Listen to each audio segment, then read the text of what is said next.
እኔ አሁን አንተን እንደ ህፃን ስለማይህ ያን ያህል ያው ለቤተ እምነቱ ያለ ቀናይነት ደስ ይላል፣ ግን ደግሞ በእውቀት መሞገስ ሲችል ነው።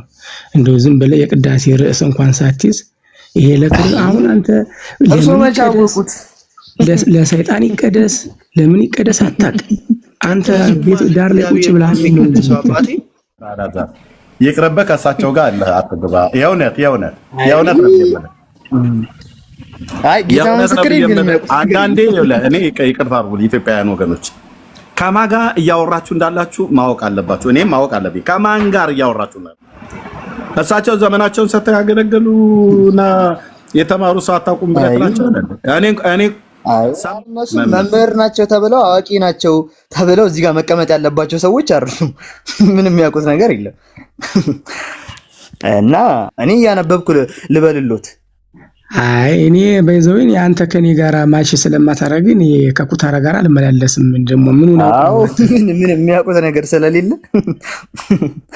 የሚያውቁት ነገር እኮ የለም እኮ አባ ምን ጠየቃቸው? ምን አልመለሱም እና የሚያውቁት የለም ያልከው ምን ጠየቃቸው? ይኸውልህ ኦኬ ልንገርህ። አይ አታውቁም እናንተ ስለ ቤተ ክርስቲያን እኮ አንተ ምን ልበልልህ ሲሉ ይሄን በሉልኝ ማለት አለብህ። ይሄው ነው ያልኳቸው። ከመጀመሪያው ይበሉልኝ አልኩ። ምን ይበሉልህ? ቅዳሴ ማርያም ቢኒ ምን አለ መሰለህ፣ አሁን ይሄ ልጅ እኔ ብልለት አያውቀው። እስቲ ይበሉ እስቲ ይበሉ የሆነ መጽሐፍን ሪካርድ አድርጎ ሊሰማው ነው። በሉለት። እሺ ኧረ እኔ ምን ከዚህ ጋር ምን እኔ ካሉልኝ በቃ በጣም አልተማርኩም እኮ እንደሱ ቢያምኑ ይሻላል። ቀደም እኛን ሲያጣጥሩ እናንተ ጸበል ቀጂ አሉ። እኔ እንግዲህ ምንም ሳልላቸው በስርዓት እያወራኋቸው እኔ ከጸበል ቀጂ ጋር አላወራም አሉ። እኔን ከናቁ እርሶ የተከበሩ መሆን አለቦት ማለት ነው። ስለዚህ ከኔ የተሻለ እውቀት ካሉት ደግሞ ማሳየት አለቦት። አይ አላሳይም ካሉ እንግዲህ ዝም ብሎ ዘርጠጣው ነው እንጂ ቅዳሴውን አያውቁትም። ግን የማታውቀው ከሆነ የማታውቀው መጠየቅ ይከብዳል። ለምን ቢኒዬ ምን መሰለህ፣ በስንዴ ሚዛን ወርቅ አይመዘንም እና እኔ በይዘው የልጅውን ቢያወራ እኔ ምንም አንተን ባልፈርድበትም ያው እውቀት የለም። ልቅኔ ጋር ከምትል ብትማር ወንጌል ብታነብ አባ እስኪ ከቅዳሴ ማርያም እኔ ወንጌል አስተምሮታለሁ፣ ከፈለጉ በውስጥ አናግሩኝ። ኧረ አክብሩ እናንተ ከቅዳሴ ማርያም ወንጌል እኮ አይ ይቀርታል። ምንም የሚከበረ ሰው ሊሆኑልን አልቻሉ። አይ ቤቱንም አክብሩ። ደግሞ ኦርቶዶክሳውያን ናቸው። ውርደት እንከናነብ ካላችሁ ቀጥሉ። በለው አሁን ቅዳሴውን በለው እሳቸው ፊት አውጣና አንብበው። ያ አውጣና አንብብላቸው። አላዛር ሚውት አድርገው ከላይ ፕሪንስ አውጣና አንብበው።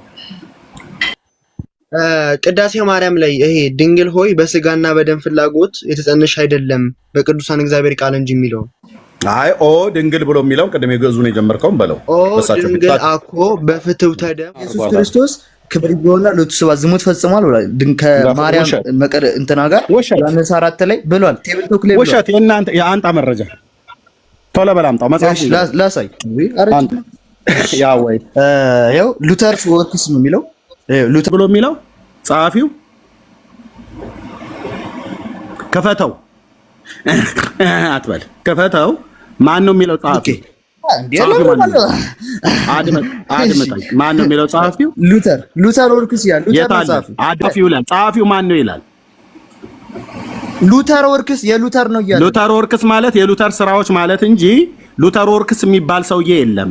ማን ነው የሉተር ስራ ነው ያለኩን? ጸሐፊው ማን ነው ያልኩ? ሉተር ወርክስ ማለት ጸሐፊው ሉተር ነው። የታለ ሉተር ነው ብሎ የሚለው? ይሄው ሉተር ወርክስ እያለ አይደል? አድምጠኝ አንጣ መረጃ ካልሆነ እንደዚህ አስነጥሼ ብልግና ላለማሳይቻ ሶር ላጋሪ ማን ነው አሳታሚ? ሉተር ነው አይልም። ሉተር ነው ብሎ ያስቀመጠውም ይሄንን ሐሳብ ያመጡት ከየት ነው? ቴብል ቶክ የሚባል ማለት ቴብል ቶክ ማለት የቡና ወሬ ማለት ነው። ቴብል ቶክ ላይ ሰዎች ቁጭ ብለው የሉተር የቅርብ ሰዎች ነን ብለው የሚሉ በጠላትነትም የተነሱ ካቶሊካውያንም ምዕራባውያንም ተነስተው ሉተር ያላለውን አለ ብለው የጻፉት ቴብል ቶክ ማለት የቡና ወሬ ማለት ነው። አምላክ አለው እሱ ይህ ማለት ግን ከአብ ያንሳል ማለት አይደለም። በመለኮት ከአብ ጋር አንድ ነው። በለበሰው ስጋ ግን አምላክ አለው። ከተዋሃደ በኋላ አምላክ እንዳለው ይነገራል። ያው መጻሕፍቶችም አንዳንዴ የዛነቱን ስለሚናገሩ ማለት ነው። እንዲያ ብዬ ነው የምረዳው። መምህር ኤርሚ በጣም አመሰግናለሁ መምህር። ይሄ ቤተክርስቲያኒቱ የኦርቶዶክስ ትምህርት ነው አይደል? አሁን የነገሩት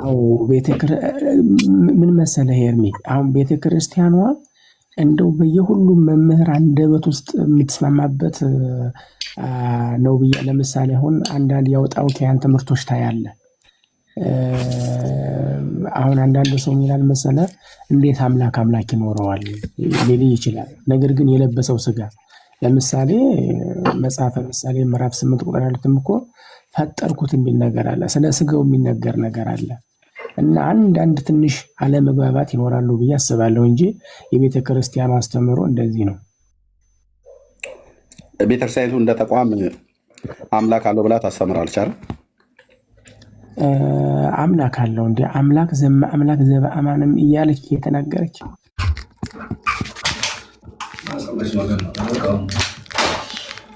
እሺ አላዛር ይህን እንዴት ታያለህ አንተ እንደ ኦርቶዶክስነት ተከታይነት? እሳቸው አምላክ አለው ብላ ታስተምራለች። በስጋው ክርስቶስ አምላክ አለው።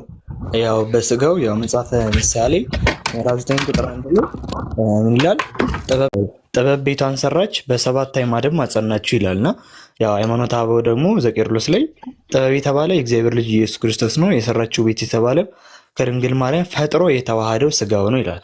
ስለዚህ ክርስቶስ ኢየሱስ በስጋው አምላክ አለው። የአምላኩ ደግሞ አብ ብቻ ሳይሆን ራሱ ወልድም የራሱን ስጋ ፈጥሯል፣ መንፈስ ቅዱስም የክርስቶስን ስጋ ፈጥሯል። በስጋው አምላክ አለ። ያ ኦኬ፣ ሁለቱም ኦርቶዶክሳውያን ናቸው። መምህርም አላዛር አምላክ አለው ብሎ የሚለው ያምናሉ። በኋላ ግን ጥያቄ ጠይቃቸዋለሁ ከቤተክርስቲያኒቱ አቅጣጫ ማለት ነው። መምህር ምን አሉ? ቤተክርስቲያኒቱ ይህን የምታስተምረው አሉ። ግን ይህን ካስተማረች ቤተክርስቲያኒቱ አላዛርም ትስማማለህ አይደል? ይሄ የቤተክርስቲያኒቱ ትምህርት ነው ብለህ በስጋው ክርስቶስ አምላክ አለው ብላ። ከዚህ ውጭስ የሚያስተምሩ የኦርቶዶክስ አማኞች ለምንድን ነው የሚያስተምሩት አምላክ የለውም? እሱን እንግዲህ ፐርሰናሊ እነሱ መጠየቅ ይሻላል። ኦኬ ፐርሰናሊ ሆነው እሺ፣ እነሱን ጠይቃለሁ። እሺ ጥሩ ነው። የሚቅርታና ሁለቱም የተናገሩት አምላክ አለው ብላ አታስተምርም። እኔ እንዴት እንደሆነ አላወኩም። አምላክ ያለኝ የሚለውን በስጋ እንትን አለ ብለው እንጂ ክርስቶስ አምላክ አለው ብላ አታስተምርም። ተናገራም አይ የጌታችን የኢየሱስ ክርስቶስ አባትና አምላክ የሚለው የኤፌሶን ምዕራፍ እናንተ እንደምትሉት ገልጸው አታውቅም። ኬት ትርጓሜውን ስክሪንሻት አድርጌ ልምጣ። እኔ ጋር አለ፣ ፍትሐ ነገሥቱም ሃይማኖተ አበውም አለ።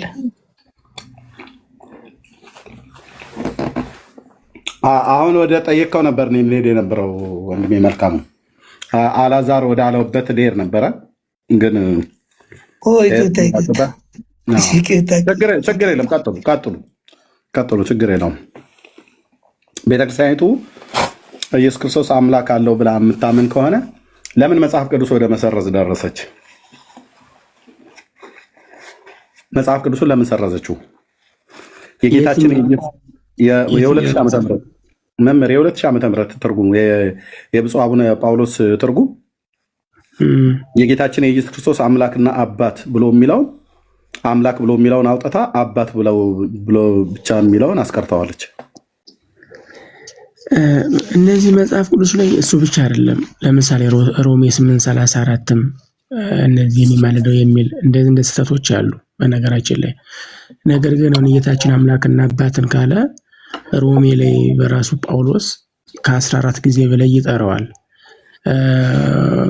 የፈለገ ጳውሎስ የሚባለው ወንድማችን ቤተክርስቲያኑ አታስተምርም ላለው እንግዲህ በእርግጥ እሱ የቤተክርስቲያኑ አንደኛውን ትምህርት ጥምቀትን አይቀበልም። እንዴት እንዳየው አላውቅም።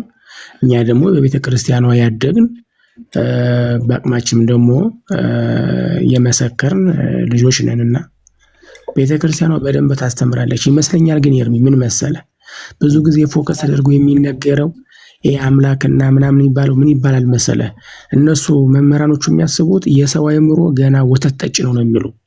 አጥንት መቆርጥም ላይ አልደረስንም። የምስጢረ ሥላሴን ብነግረው ይወዛገባል ተብሎ የሚባል ነገር አለ። እንደዚህ አሁን እኮ እናንተ ስትጠይቁ ነው እንጂ ስለ ክርስቶስ ጠለቅ ተብሎ መነገር የተጀመረ ያን ያህል አጨብጭቡ እልል በሉ ምናምን እንጂ ጠበቅ ረገጥ ያለ ወንጌል እንደዚህ ምስጢራትን የሚነካካ ብዙ ጊዜ አይነገርም ለምእመኑ በጉባኤ ነው እንጂ ያለ። ከዛ አንፃር ነው እንጂ ቤተክርስቲያኗ ወንጌልን በደንብ ነው የምትሰብክ። አሁን ቅድምም ሲናገር ወንድም ቢኒ የስቴዲ ማስጠናት ጀመረች ላለ ቤተክርስቲያኗ መጽሐፍ ቅዱስን አሁን አይደለም ማስተማር የጀመረች። በነገራችን ላይ ያው ግን ምንድነው ልዩነቱ? ወደ ህዝብ ላይ ወርዳ አላስተማረችም።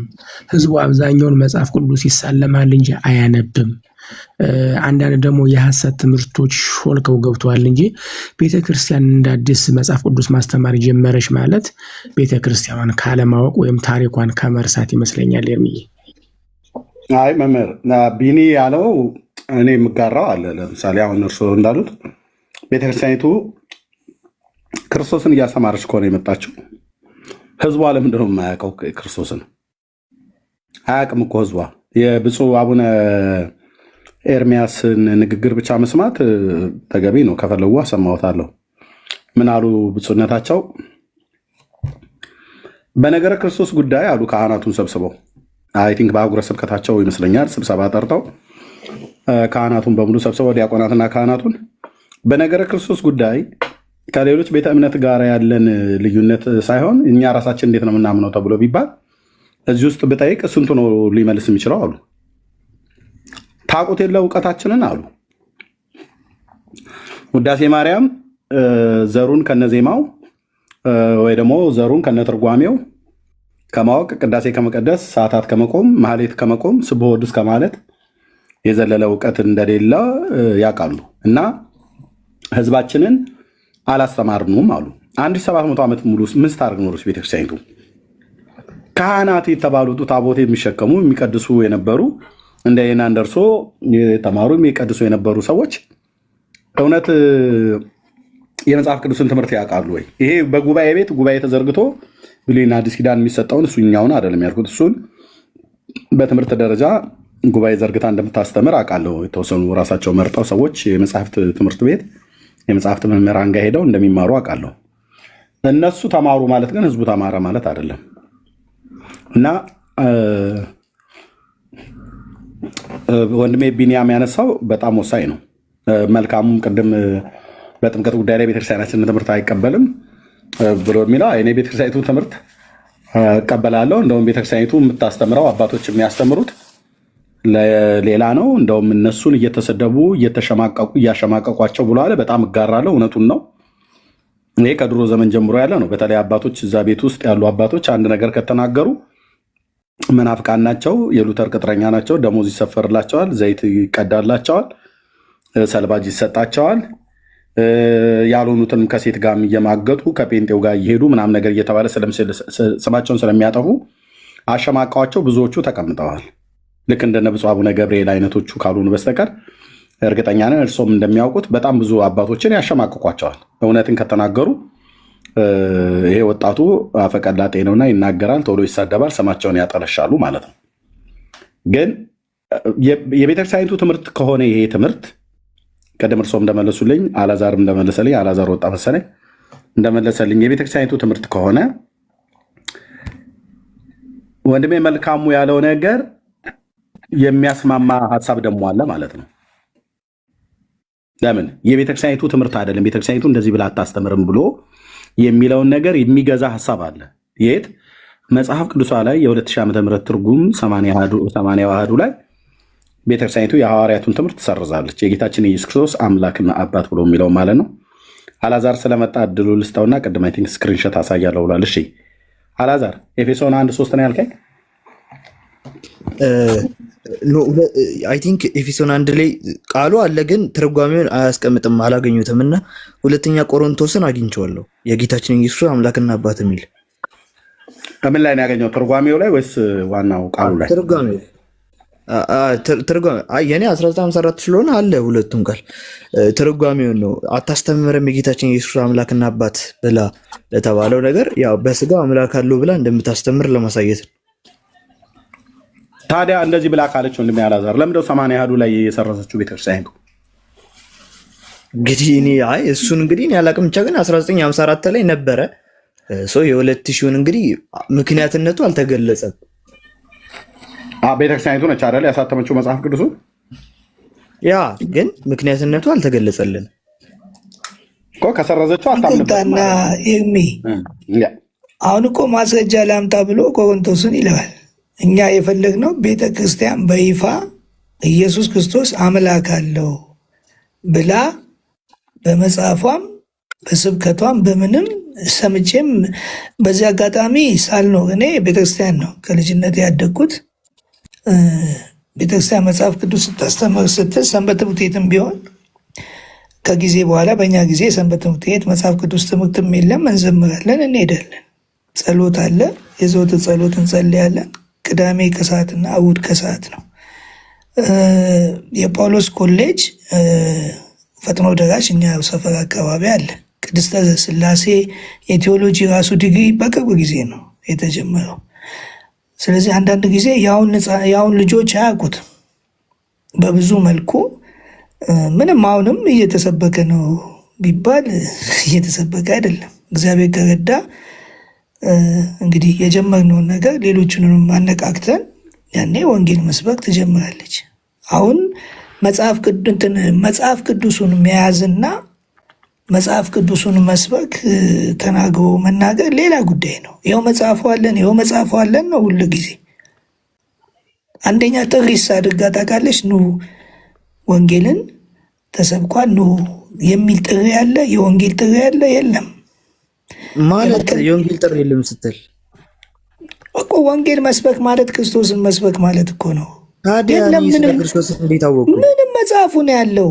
ማነው ወንጌል የሚሰብከው እኮ? እሺ እኔ እንዴት አወቁ? እኮ የምስራች ወንጌል የሚሰብክ አለ እንዴት ነው? አውደ ምሕረት እኮ አውደ ምሕረት 1982 ነው የተጀመረው።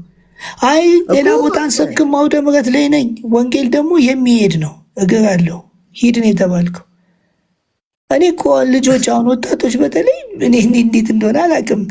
ማለት ያለፈውን ታሪክ እኛ በእድሜያችን አይተናል፣ አሁንም አይተናል። ወንጌል እየሰበከች አይደለም። ምንም እኮ ጥያቄ የለውም። ወንጌል አልሰበከችም ያልከው ወንጌል አውደ ምሕረቱን ነው የምትለኝ እኮ? አውደ ምሕረቱ ላይ ከመስበክ ታዲያ አውደ ምሕረት ስበክ የሚል በመጽሐፍ ቅዱስ ውስጥ አለ እንዴ? ሂድና ወንጌልን ለፍጥረት ስበክ ነው የሚለው። ካልሰበክ እኮ አልሰበክም። ቆይ ቤተክርስቲያን ውስጥ አይሰበክም እያልክ ነው እንዴ? ቤተክርስቲያን አውደ ምሕረት ውስጥ አውደ ምሕረትም እኮ 1982 በባታ የገበ መስቀል ምክንያት የተጀመረው በማንም ይመስረት። ስለዚህ የለም። ቆይ ስበክ የተባልከው አውደ ምሕረት ነው? የለም እኮ አውደ ምሕረቱ ለአንተ እንደሆነ ደስ እንዲል እንጂ። ቆይ አዳምጠኝ። ወንጌልን ለምን ለየት ነው ስበክ የተባልከው? ቆይ ለዓለም ስበክ በቃ የጠየቅኩህን መልስልኝ። ወንጌል እኮ አዳምጠኛ። ስለዚህ ወንጌልን ለፍጥረት ኦርቶዶክስ ተዋሕዶ ሰብካለች።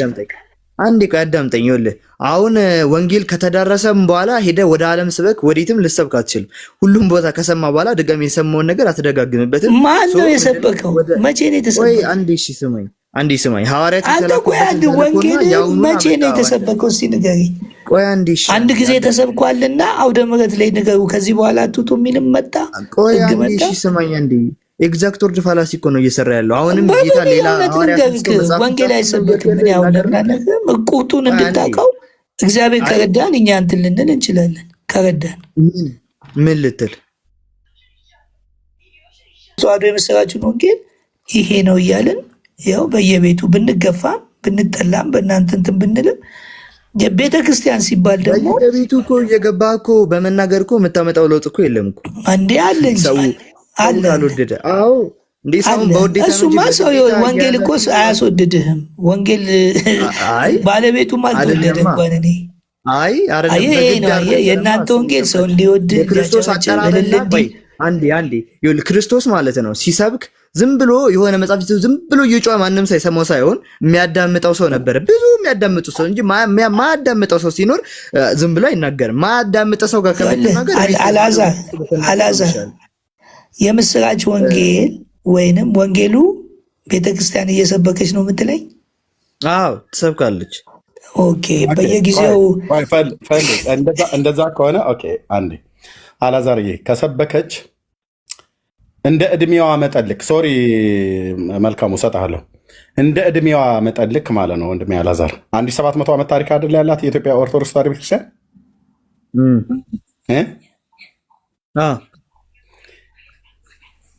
በ1700 ዓመት ታሪክ ውስጥ ቀደምት ከሚባሉት ቤተክርስቲያን መካከል ናት።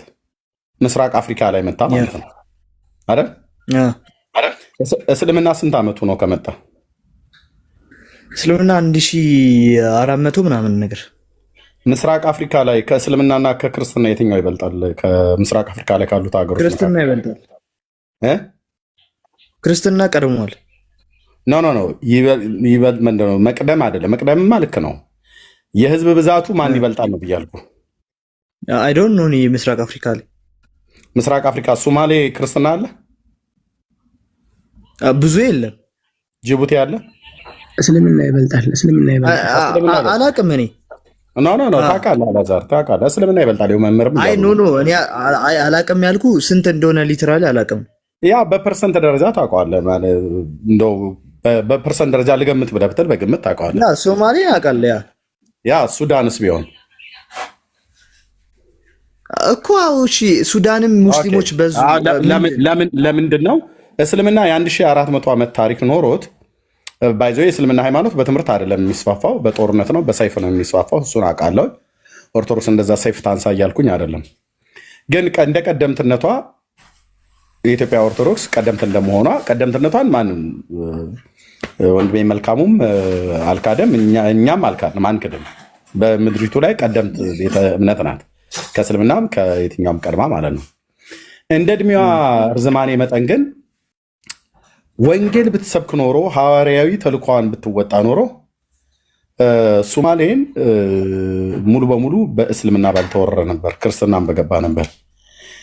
ሰባኪ ወንጌልን ብትልክ ኖሮ ሐዋርያዊ ተልኮ መምሪያ ክፍል በትክክል ስራ ቢሰራ ኖሮ እና ሄዶ ላላመኑት ለአሕዛብ ሁሉ ወንጌልን የመስበክ ግዴታ በማቴዎስ ወንጌል መጽሐፍ ምዕራፍ 28 ከቁጥር 19 ድረስ ባለው ከዛ ጀምሮ ባለው እስከ ቁጥር 20 ድረስ ባለው ከ18 እስከ 20 ባለው መሰረት ሐዋርያዊ ተልኮ ተወጥቻለሁ ብላ ብትል ኖሮ ሙሉ በሙሉ ሞቃዲሾን በክርስትና እንዲንበረከኩ ባረገች ነበረ፣ ለጌታ ማለት ነው። እሱም ቢያቅታት ሱዳንም አለማድረጓን በምን አወቅ? ቆይ እንዴ ይቀላል እኮ ነው። እዛ ምን አስገባን? ፕሮቴስታንት ውስጥ የሄዱት ቆይ ፕሮቴስታንት ጋር የሄዱት አላዛር ፕሮቴስታንት ጋር የሄዱት ሙስሊም ናቸው ኦርቶዶክስ ናቸው? ቆይ አንዴ አላዛር ፕሮቴስታንት ጋር የሄዱት ሙስሊም ናቸው ኦርቶዶክስ ናቸው በብዛት? ማለት እኔ ምን አይነት ጥያቄ ነው የምጠይቀኝ? እኔ ልጠይቃ። ወንጌል እየተሰበከ የሚሄድ ሰው ካለ ከባድ ነው። እኛስ ምን አስኬደን በፊት ይኸው እሱስ አንዴ ስማኛ። አይደለም እኮ አላዛር ስማኝ አንዴ ስማኝ ወደ የሚያስልመልሰው አንዴ አይደለም እኮ አሁን ቀርቶ እኮ በክርስቶስ ዘመንም ቢሆን እኮ ቃሉ ምን ያህል ጭንቅ ነው ብለው ስንት ሙሉ ሺህ ተመልሰው 12 ብቻ ቀሩ ይላል። እንግዲህ ክርስቶስ ችግር ነው አትለው፣ የህዝቡ አለመቀበል ችግር ነው። ስለዚህ ምንም ማድረግ እሱ የጌታ መቀበልና እንትን ይለያያል። ቤተክርስቲያኗ በስርዓት ስላላስተማረች ነው ላልከው ማስረጃ ምንድን ነው? አላዛር እኛ በእድሜ እንኳን ረጅም ዓመት የምልህ አሁን ወደ 50ዎቹ ልንገባ ነው። እንግዲህ በዛ እድሜያችን እናውቃታለን። እዛም ሆነን እናውቃለን፣ እዚህም ሆነን እናውቃለን። አሁን እንደውም እኔ የምናገረው ነገር እውነት የምስራቹን ወንጌል ጀምራለች ኦርቶዶክስ ወደ መመለስ ሁሉ ሰው ማንም እኮ እንትን አይልም። ወንጌል ያለበት ቦታ ላይ ሰው ይመጣል። አሁን ወደ ጥልቅ ያለው ነገር ውስጥ እንዳልገባ ስለፈለግኩ ነው እንጂ አሁን አንተ ወንጌል የምስራቹን ወንጌል እየሰማክ ነው? እስቲ ንገረን፣ የምስራቹን ወንጌል እስቲ ስበከን 2 ደቂቃ እስቲ ንገረን።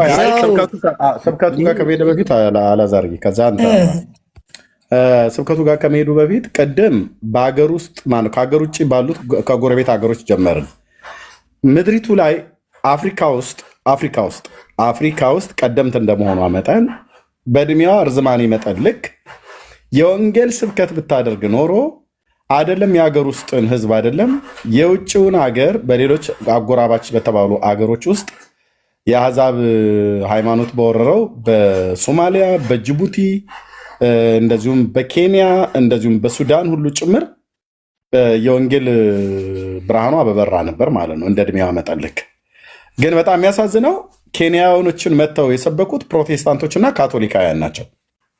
በኬንያ ሃይማኖት ውስጥ ቢኬድ የክርስትና ሃይማኖትና የባህል ሃይማኖት ነው የሚበዛው። ያን የክርስትናውን ሃይማኖት የሰበኩት ካቶሊካውያንና የአንግሊካኖች ናቸው፣ እንግሊዞች ማለት ነው።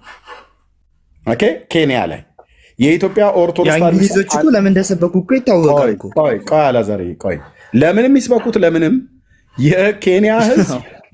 የኬንያ ህዝብ ክርስትናን የተቀበለው ጎረቤት ከሆነችው ከኢትዮጵያ ኦርቶዶክስ ተዋሕዶ ቤተክርስቲያን ምድራችን ላይ ካለችው በእድሜ ቀደምት ነኝ ብላ ከምትለው ቤተክርስቲያን ሳይሆን የሰማው ከአውሮፓ አገር በመጣች በእንግሊዝ ነው የሰሙት። በማንም ይስሙ በማንም እሱን እንተው፣ ጎረቤት ሀገር ሩቅ ነው።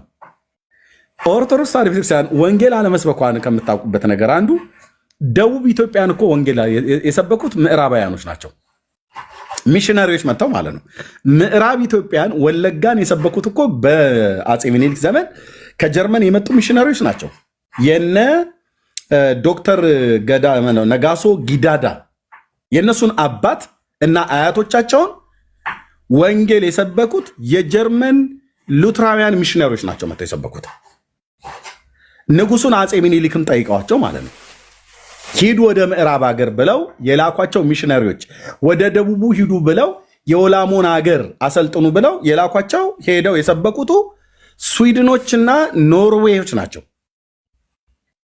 ኦኬ የደቡቡን ኢትዮጵያ ማለት ነው። ከምባታ፣ ሀዲያ፣ ወላይታ የሚባለውን የሲዳሞን ሀገር ሂዱና እዛ አሰልጥኑ ስበኩ ብለው ሄደው የሰበኩት ከምዕራባውያኑ ዘንድ ከአውሮፓ የመጡት ሚሽነሪዎች ናቸው።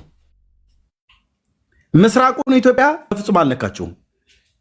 ክርስትና መጣ ተብሎ ሰሜን ኢትዮጵያ ላይ ነው የተቀመጠው። ስለዚህ አይደለም የጎረቤት ሀገርን አይደለም የራሳችንን ሀገር ኢትዮጵያ በምትባለው እንኳን በአራቱም የምድር ማዕዘኖቿ ላይ የወንጌል ስብከትን ስትሰብክ አላየንም። እሺ ቆይ አይደለም አሁን እኮ እዚች ጋር እኮ አሁን ብሰብካቸው ኖሮ ኦርቶዶክስ የሆኑ ነበር አይነት ነገር ነው እያመጣ ያለው እንጂ እኮ አለመስበኳን እኮ ወይ እኔ እንደመጣ ሰብካ ከዛም በኋላ እነሱ ደግሞ ወደ ቀደመው ባህላቸው ተመልሰው። እድሜ ስንት ነው አላዛር? እድሜ ስንት ነው? አንዴ 21 ነኝ። እሺ አንዴ እድሜ ስንት ነው? ቀላል ታሪክን እድሜ 21። ኦኬ አንዴ እሺ አንዴ እድሜው 21 ነው እንግዲህ የሚያስ ቆይሽ አንዴ አሁን ለምሳሌ ልክ ክርስቶስ ማን ነው ክርስትና በሶስተኛው ክፍለ ዘመን ኢትዮጵያ ውስጥ ሲገባ በቅዱስ ፍሬምናጦስ በኩል ነው የገባው። ከገባ በኋላ ሲጀመር የሆነ ወጥ ልክ እንደገባ የዛኔ በቃ ተስፋፍቶ ምናምን ተጀምሮ ሁሉ ነገር ወጥ ሆኖ አይደለም የተጀመረው። እዛች ጋር ገና መጽሐፍት በሚተረጎሙበት ሰዓት የራሳችን የሆነ ጳጳስ አልነበረንም። ከግብፅ ነበር የሚላክልን። ብዙ ስትረግሎች አሉ። እንደ ኮፕቲክ የተቋቋምን ነገር ብንሆን ኖሮ ወይ እንደዛ ለመላክ ራሱ ጊዜ ይኖረን ነበር። ነገር ግን ያንን ጊዜ እኛ አላገኘንም። ያን ኦቶሪቲ ለራሳችን ራሱ ጳጳስ ብዙ እየተቸገርን ብዙ ነገር ስትረግሎች ነበረባት ቤተክርስቲያን ማለት ነው። ግን አሁን ካየህ ከራሷ ጳጳስ መሾም ከጀመረች በኋላ ግን ወደ ተለያዩ ቦታዎች ሄዳ ስታጠምቅ አይታል። ወደ ተለያዩ ሀገራቸው ራሱ አላቆም እንጂ ኢቭን በሲዲ ራሱ እንትን ይባል ነበር ይሰጥ ነበር። የሆነ ማየውን ጎሳዎች ጋር እየሄደች ምናምን ነገር ጳጳሶች ማጥመቅ ጀምረዋል። ያኔ ግን ይሁን ላስተረግል እንትን ስላላገኘች ያንን እድል ስላላገኘች በተለያዩ ሀገሮች ላይ እየሄደች የመስበክ እድሏ በዛው ልክ አናሳ ነበር። ስለዚህ ኢቭን እንደውም የትኛውን እድል ነው ያላገኘችው? አላዛር የትኛውን እድል ነው ያላገኘችው? በተለያዩ ሀገሮች ላይ እያሰማራች የመስበኩን ሁኔታ ለምንድን ነው ያላገኘችው? የራሷ ጳጳስ የላትም። ሚሾም ዲያቆኖች ካህናት እጥረት ነበረ። ጳጳስ ስላለ ነው እንደ ወንጌል ሲሰብክ የተቋቋመች አለበት።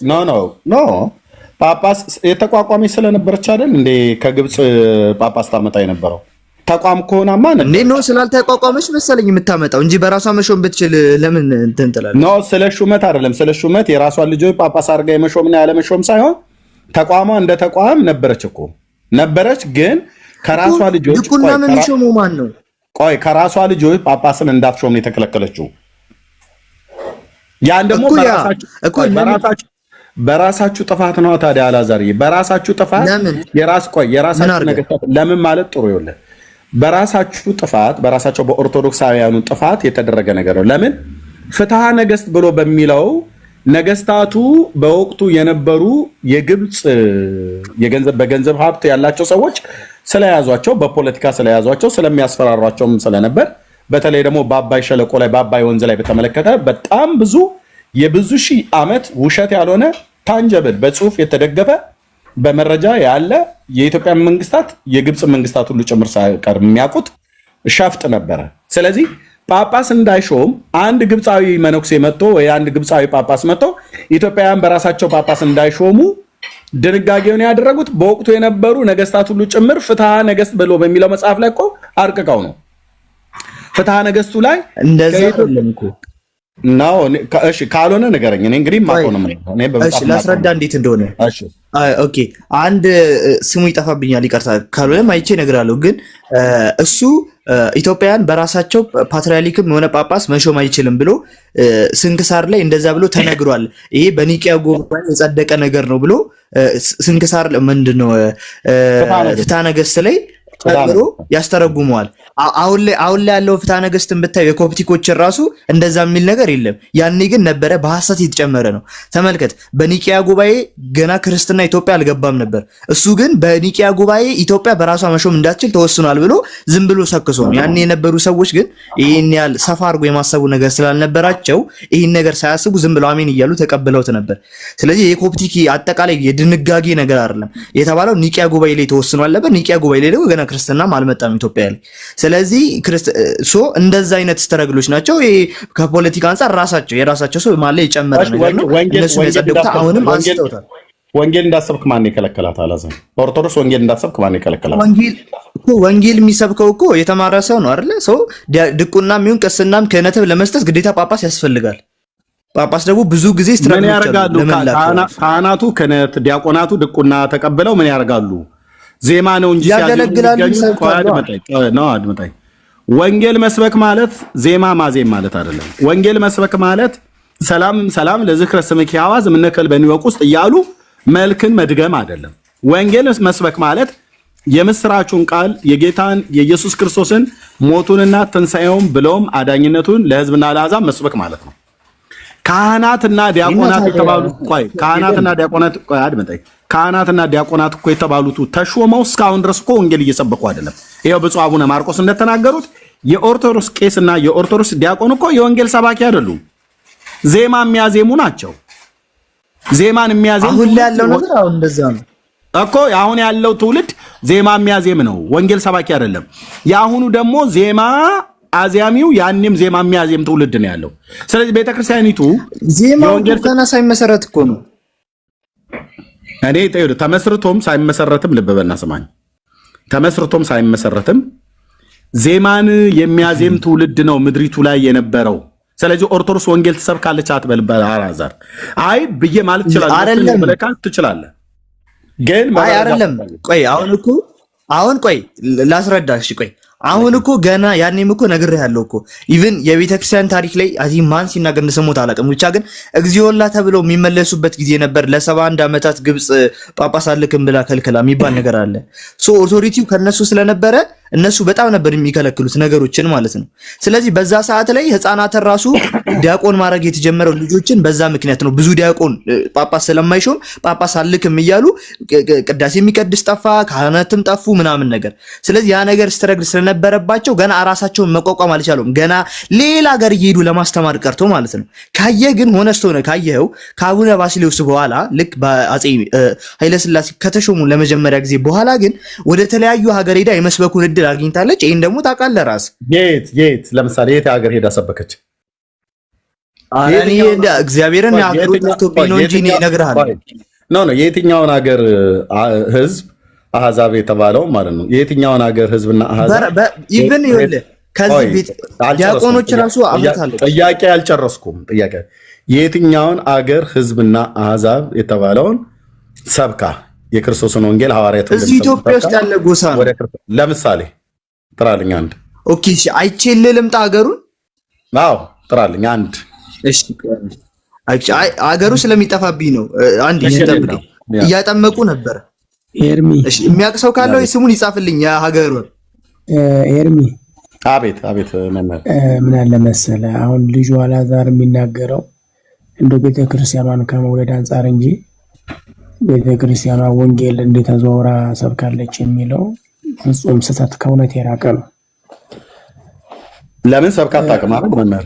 ኧረ እንደው ምን ገጠመኝ መሰለህ፣ እኔ አንድ ሰው ከእስልምና የመጣ ክርስቲያን ሆኖ ማለት ፕሮቴስታንት ሆኖ የተመለሰ ነው እና ደግሞ አንድ ወልዳ ነው የንስሐ የሚሰጡት ሰዎቹ ቅኔ ቅዳሴ ይባላል፣ መጽሐፍ ቅዱስ አያውቁም፣ የቤተ ክርስቲያኗን ስርዓት አያውቁም። እንዴ ደጋግሞ እኮ ቄድር የሚያጠምቅ እኮ ነው ያለ። በነገራችን ላይ ቄድር ከአንድ በላይ ማጥመቅ፣ ለምሳሌ አንድ ሴት ወልዳ ቄድር ማጥመቅ ለራሱ ንስሐ ያሰጣል። ከዛም ደግሞ ስልጣን እስከ መያዝ ድረስ ያስደርሳል። አንድን ሴት በወለደች ቁጥር ቄድር ጠመካት ማለት በጣም ነውር ነው። አስቡ። እንዲህ ነው የሚደጋገሙ። ወንጌሉ ከተማው ላይ አለ። ለአንድ ቤተክርስቲያን አንድ የመጽሔት መምህር ይመጣል፣ ያም ደግሞ እሑድ ይመጣል። ህዝቡ ምዕመኑ በየጸበሉ ጀሪካን ይዞ ከመሄድ ውጪ ወንጌል የሚያቀርልም ዲያቆኑ ብትለው የኢትዮጵያ ዲያቆን 85% መጽሐፍ ቅዱስ አያውቅም። ቅዳሴ ላይ 3 መልእክት ይነበባል። የጳውሎስ መልእክት ይነበባል እንደምታውቀው አንተ። እነዛ 3 ሰሞነኛው ዲያቆን ያነባል፣ ስራው ዲያቆን ያነባል። ከዛ ውጪ ምንም ወንጌል የሚባል ነገር የለም። እኔ ባይዘው እኔ እስከምቀኝ እኔ ወንጌል ገልጬ አላውቅም። አንድ ወንጌል የለም፣ አስተምሮቱ የለም። በትምህርቷ ውስጥ መጽሐፍ ቅዱስን የሚያስተምር ስርዓት የላትም። መጽሐፍት ቤት ብቻ ስትደርስ መጽሐፍ ትማራለህ ማለት ግን ወንጌል አታውቅም ማለት አይደለም። ወንጌል ኦርቶዶክስ ጠንቅቃ ስለ ክርስቶስ ታውቃለች። በዛ ላይ እየተሾለኩ የግለሰብ ሐሳብ ይገባል። አንድ ቅዳሴ እንቀድሳለን። ስንቀድስ ግብጽ 4 ሚሊዮን ክርስቲያን አላት። 4 ሚሊዮን የሚቆርባል። እንግዲህ ቤተክርስቲያኗ ስጋ ወደሙ ለድነት ነው ብላ የምትከራከርበት ነው። እኛ እኮ ቀድሰን እኮ የሚቆርብ የለም እኮ ለኛው እኮ ነው የሚቆርብ የለም። ስማ ይላል ተብለን ነው የምገባ። ይሄ ምንድነው? ወንጌል ቆረቡ ብዬ ሳስተምር እኮ ነው ወለጋ አይናችን ይጠፋል ነው ያለው። አይን ያጠፋ እንዴ? እድሜያችን ገና እኮ ነው። ስለ ስጋ ወደሙ እንኳን ግንዛቤ ያልሰጠች ቤተክርስቲያን ናት። ይሄ በከተማ ያለው እኮ ደሞዙን እየበላ አሁን አፋር ቤተክርስቲያን አላት፣ ሶማሊያ አላት። ይሄን እኮ አሳምና ሳይሆን ከዚህ የተፈናቀለውን ሂዳ ደግሞ እዛ ተከለችለት እንጂ አዲስ አማኝ አላመጣችም። ፕሮቴስታንት በአሁኑ ሰዓት ጎንደር እየሄደ ይሰብካል። የኢትዮጵያ ኦርቶዶክስ ቤተክርስቲያን ሱዳን ላይ አሰብክም፣ ግን በ77 የተፈናቀለ ቤተክርስቲያን አላት። ይሄ የመስበኩ ወንጌልን ለዓለም የማረስ ባህል የላትም። ቤተክርስቲያን አለ። በዛ ቤተክርስቲያን እንደው ሌላውን ምዕመኑ እኮ የሆነ ሰው ወደ ክርስትና እንዲመጣ አይገፋፋም። አንድ ፕሮቴስታንት ግን በችግሩ ሁሉ ከጎኑ ነው። እኔ በጣም እገረማለሁ። እና ጌታን ተቀበል እንደዚህ እኮ ነው ብሎ ያስረዳል። በነገሮች ሁሉ ይረዳል። ኦርቶዶክስ ግን ምዕመኑ እንደዛ የለም፣ ልምድ የለም። መጽሐፍ ቅዱስ ምን ብትለው የለም። አይ ማርያም ወይ ስድብ እንጂ የነበቃል የመመለስ በእውቀት የመሟገት ልምድ የለም። ቄሱ እንደምትየው ጓዝ የሚባል ትምህርት አለ። ጓዝ መስተጋብ አለ። እንደ 40 ክስተት አርያም አለ። ይሄ ምዕራፍና ቁጥር የለው። ተነስሙ ጓዝ ምንም ህይወት የማይሆን ነገር ነው። ይሄ አቋቋም ማወቅ ቅኔ ማወቅ ምንም ትርጉም የለውም። ህይወት የሆነ ክርስቶስን አልተረዳም። አብዛኛውን ቄሱ ስለ ንስሐ አሰጣጥ ስርዓት እኮ አንዴ ይቅርታና ጥያቄ ልጠይቁት። ጠይቀኝ። ጥያቄ ልጠይቁት አንዴ። እሺ አሁን ልክ ኦኬ እኮ አይ እንትን ነው አሁን በዚህ በእንትን ጉዳይ ከቅዱስ ቁርባን እንትን ከቆረቡ በኋላ ማለት የማቴዎስ ወንጌል ላይ ያለው ማለት ነው ስጋዬን ብሉ ደሜን ጠጡ ካላቸው በኋላ ከዛም በኋላ እንትን ይላል ዘመሩ ይላል እና ዝማሬን ማወቅ አያስፈልግም እንዴ ታዲያ? ምን ላይ ነው ጥያቄ አልገባኝም። ዝማሬን ማወቅ አትል። አይ ዝማሬን ማወቅ ያስፈልጋል ወይስ አያስፈልግም? ዝማሬ እግዚአብሔርን ከመስፈን ማመስገን እንደምን ችግር አለ? አሪፍ እኮ ነው። ዳዊትም እኮ ማወቅ ያስፈልጋል አያስፈልግም? ያስፈልጋል እንጂ ዝማሬን ማወቅ ምን ችግር አለ? ግን ዋው ለዛ ነው ለአቋቋም ለዜማ እንትን የምትሰጠው ቦታ የምትሰጠው ቤተክርስቲያን ለዛ ነው። ዝማሬ መንግስተ ሰማያትን ያወርሳል። እኔ አገልግሎቱ እኮ አቋቋም ምንድነው ጥቅሙ? አቋቋሙ እንዴ አይደለማ ስርዓት እኮ ነው። ዝማሬም እኮ ሳትዘምር ዝም ብለህ ብቻ በአፍ እያመሰገንክ እኮ መኖር ትችላለህ። ይኸውልህ ልንገርህ፣ የግብጽ ቤተክርስቲያን አቋቋም የላትም እንዴ? አይኑራታ ታዲያ አቋቋም ጋነም ያስገባል። ኢትዮጵያ የምትለይበት የለም። መሪው ሊሆን አሁን እኮ ይኸውልህ አሁን ምን መሰለህ አብዛኛውን መነኩሴ አንቆ ያዘው ምዕመኑ ምን ይላል ነው ባይዘው ክርስቶስን እስከ መሰቀል ያደረሰው እነዛ እነ ቀያፋ ምን ይላል? አሁን እንዲህ ብንልበት እኮ ህዝቡ ይወግረናል። ህዝብን ፍራቻ እንጂ አንዳንዴ ብዙ የሚቀየሩ ነገሮች አሉ። የሐሰት ትርክት የገቡበት ገብቷል። አንተ እኔ አቋቋም ላይ ነው ማውራ። አቋቋም ላይ ብትመጣ ምንም አቋቋም አያድንም። ባይዘው አቋቋም አያድንም እኮና ዝማሬ ሲያድናል ከስጋ አያድንም። ዝማሬም ከስጋ እና ለምን ዘመሩ? ሐዋርያት ለምን ዘመሩ? ሐዋርያት ለምን ዘመሩ? ማመስገን ነው። በምንም ቋንቋ ነው ማመስገን እኮ ታዲያ አያድንም ዝም ብላ አትለውማ። ስላላዳነ ብቻ እኮ አይደለም እንትን የምትለው እግዚአብሔርን ግን የሚያስደስተው ነገር ከስጋ ወደ ያልዳነ ሰው ዘምሮ ይድናል። ያልዳነ ሰው መጀመሪያ ክርስቶስ አይቀድምም። ክርስቶስ አይቀድምም። ምን ይኳላልኩም፣ ግን ዝማሬም ቦታ መሰጠት አለበት ነው ያልኩ። እኔ ቦታ አይሰጠውም አላልኩም። አብዛኛው የሚሰጠው በአቋቋም ነው እንጂ ቦታ አያስፈልግም አልወጣኝም። እግዚአብሔርን ማመስገን ትልቅነት ነው። ነገር ግን አቋቋሙም ከዛ አንፃር ነው። አቋቋም የመጣ መቼ ነው ሲንገር? መቼ ነው አቋቋም የመጣ? የቤተ ክርስቲያን ስርዓት ነው። መቼ ነው የመጣ ነው ያልኩ? መቼ ነው የመጣ? ስንተኛው ክፍለ ዘመን እንደመጣ አይደል ነው፣ ግን የቤተ ክርስቲያን ስርዓት ከዛ በፊት የነበሩት ክርስቲያኖች በምን ጸድቀው ነው አቋቋም ይሄን ያለው? እኔ አቋቋም እሺ፣ አንተ በስንተኛው ክፍለ ዘመን ነው የመጣው? እየጠየኩት ትጠይቀኛለህ እንዴ? እኔ ስለማታውቀው ነው የጠየቅኝ? አዎ አስረዳ ብዬ ነው። አይ አክረሰ ይኸውልህ አሁን አንተ ራሱ በዚህ ልክ ስለ ቤተ ክርስቲያን መጥፎ ጎን ስትናገር ጥሩ አቋቋም መቼ መጣ የሚለውን ነገር የምተችበትን ነገር እንኳን መቼ እንደመጣ አታውቀው። አየህ እሱ ኖ አንተ ታውቋት ነገረኝም እንዴ? አሁን ሽንጥ እኮ እኔማ ነገርኩህ። እኔ እኮ አንተ ተች ነው በርደን ነው ፕሩፍ አንተ ጋር ነው። በርደን ነው ፕሩፍ አንተ ጋር ነው። አንተ ነህ ስላቋቋም አንስተህ ማን ነገር ቆይ ስማኝ፣ አንተ ነህ አቋቋምን አንስተህ የተቸው። ስለዚህ ከተቸ ደግሞ ስለሱ ዲቴል ነገር ማወቅ አለብህ። መቼ መጣ መቼ ወጣ የሚለው ነገር አንተ ነበርክ ማወቅ የነበረው። ንገራ አንተ አላዛር አዳምጥ። አብሮ ይበላል እንጂ አብሮ ይወራም። ተረጋጋ። መጀመሪያ ረጋ ብለህ አዳምጥ። አንተ አቋቋም መቼ ነው የተጀመረ? እኮ ነገርኩህ እኮ እኔ አላውቅም ማለት ነው። የጀመረው ማን ነው የጀመረው? እኮ እኔ ነገርኩህ። አንተ ነህ በርደን ኦፍ ፕሩፍ። ለምን ትጠይቀኛለህ? እኔ እኮ ስላቋቋም አላነሳው። አንተ ነህ ያነሳው። አንተ ነህ ያነሳው። ከነጭጫ ቤት እውቀት የቲክቶክ እውቀት ይዘመተ ጥሩ አይደለም ማለት። አንተስ ምን መቼ አውቀው ነው? የምታውቀው ነገር እኮ የለም እኮ እንዴ። ጸበል ቀጂ ጸበልን ቅዳ ዝም በለው። ጸበል ቀጂ ጸበል መቅዳት አሪፍ ነገር ነው እንዴ። እርሱ ያውቁታል። ኧረ ምንም የሚያውቁት ነገር የለም። ያውቃሉ። ሲጀመር በጣም ይቅርታ ስለ እድሜዎት ምናምን ባላቅም አንዳንዴ መተቸትን ከእውቀት ጋር አድርገን ብንተቸው ጥሩ ነው። ለምን ቤተክርስቲያን ወንጌልን አትሰብክም አሉ። ወንጌል ቅዳሴዋ ወንጌልን አይሰብክም፣ ክርስቶስን አይሰብክም። ዝማሬ ስርዓቶቿ ሁሉ ክርስቶስን አይሰብክም። እስኪ ቤተክርስቲያን ከምታደርገው ስርዓት ውስጥ ክርስቶስን የማይሰብክ ምን አለ? እስኪ ንገሩኝ። ምን አለ? ይሄ ቤተክርስቲያን አይሰብክም የሚሉት ምን አለ? እስኪ ንገሩኝ። ምን አለ መሰለህ፣ እኔ መጮጮህ አልወድምና ስለተጮጮህ አይደለም የሚያነሱት ሀሳብ ትክክል ስላልሆነ። አሁን ምን አለ መሰለህ፣ ትንሽ እውቀት ታጠፋለች። ገብቶሃል? አሁን አንተ ስለ ቅዳሴ ራሱ የምታውቀው ምንም ነገር የለም። ተመስገን። እኔ እግዚአብሔር በገለጠልኝ መልኩ አውቃለሁ። እኔ አውቃለሁ ብዬ የምጸድቅ ሰው አይደለሁም።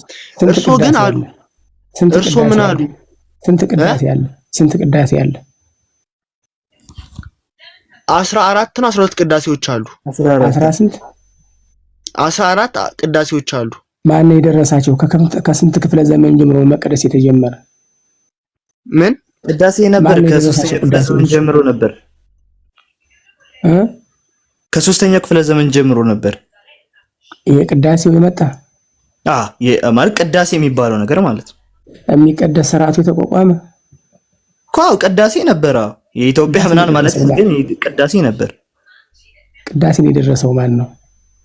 ብዙ ቅዳሴ አለ። የትኛውን የደረሰው ቅዳሴ ማን እንደው የምታውቀው እስቲ ንገረኝ እስቲ። አወጣ ቅዳሴ ሕርያቆስ አለ። የቅዳሴ ሕርያቆስ ምንድነው የሚል? ምንድነው የሚል? መጽሐፉን አምጥቼ እያነበብኩ ካልሆነ እንዴት ነው የምነግርህ? ይኸውልህ አሁን እናንተ መጀመሪያ ቅዳሴዋ ስለ ክርስቶስ ማስተማሩን ታዲያ በምን አወቅህ ሳታውቀው? እንዴ እሱንማ ረሙሉን አንብቤ አውቃለሁ። ከፈለክ አሁን አምጥቼ ላንብብልህ። የመጀመሪያው ክርክራችን የቅዳሴ ስለ አሁን አንተ እኮ የምትከራከር እኔ ቅዳሴ አያስፈልግም አወጣኝም። አየህ ይኸውልህ አሁን አንተ ነህ አሁን አግሬሲቭ አትሁን። አንዴ ፕሪንስ እሺ፣ አግሬሲቭ አትሁን እሺ። ኦኬ እሺ ቅዳሴ ሕርያቆስን እስቲ በልልኝ። የትኛውን ልበልልህ? ከመጀመሪያው ጀምሮ በልልኝ። የመጀመሪያው ምንድነው? ይሄን በልልኛ እኮ እንዴ ለምን እኔማ እንዴ ለምን እነግራለሁ? በለው አላዛር ሲጀምር ቅዳሴ ሕርያቆስ የሚባል የለም የለም። አላዛር እየቆየ አንደኛ ብትሰማቸው እሳቸው መምህር ናቸው። ቅዳሴ ያውቃሉ፣ ቅኔ ያውቃሉ፣ ሁሉ ነገር መምህር የሚባል እንደዚህ የለም መምህር። ኦኬ አይ ቅዳሴ ሕርያቆስ የለም፣ ግን ከፈለክ ጠይቃቸው። ቅዳሴ ሕርያቆስ ሳይሆን ያለው ቅዳሴ ማርያምን የደረሰው አባ ሕርያቆስ የሚባለው ሰው ነው። በቅዳሴው ግን የሚጠራው የአባ ሕርያቆስ ቅዳሴ ማርያም እንጂ ቅዳሴ ማርያም እንጂ ተብሎ የሚጠራው ቅዳሴ ሕርያቆስ የሚባል የለም በመጽሐፍ ደረጃ ማለት ነው። አይ አጠራሩን ሳይሆን የደረሰው ቅዳሴውን አባ ሕርያቆስ ነው። የሕርያቆስ ቅዳሴ ነው ያለው እኮ። የሕርያቆስ ቅዳሴ ተብሎ በስም አይጠራማ። ለምሳሌ ቅዳሴያቱ ስማቸው ቅዳሴ እግዚእ፣ ቅዳሴ ሐዋርያት፣ ቆይ አድምጠኝ። ቅዳሴ እግዚእ፣ ቅዳሴ ሐዋርያት፣ ቅዳሴ ዮሐንስ አፈወርቅ፣ እንደዚህ ያዕቆብ ዘስሩግ፣ ዲዮስቆሮስ ማርያም፣ እንደዚህ ነው። ዮሐንስ አፈወርቅ የደረሰው ቅዳሴ ማለት አይደለ? በተሰማቸው ግን ትጠቀማለህ። ግን ቀጥሉ እናንተ ሁለታችሁ አውሩ። እኔ ኤርሚ እነሱን ከምሰማ አንተም ሰማ ይሻለኝ እንዴ? አይ አሁን እንደዚህ ይኸው እኔ ባይዘዊ እኔ አሁን አንተን እንደ ሕፃን ስለማይህ ያን ያህል ይኸው ለቤተ እምነቱ ያለ ቀናይነት ደስ ይላል። ግን ደግሞ በእውቀት መሞገስ ይችል ነው። እንደው ዝም ብለህ የቅዳሴ ርዕስ እንኳን ሳትይዝ ይሄ አሁን አንተ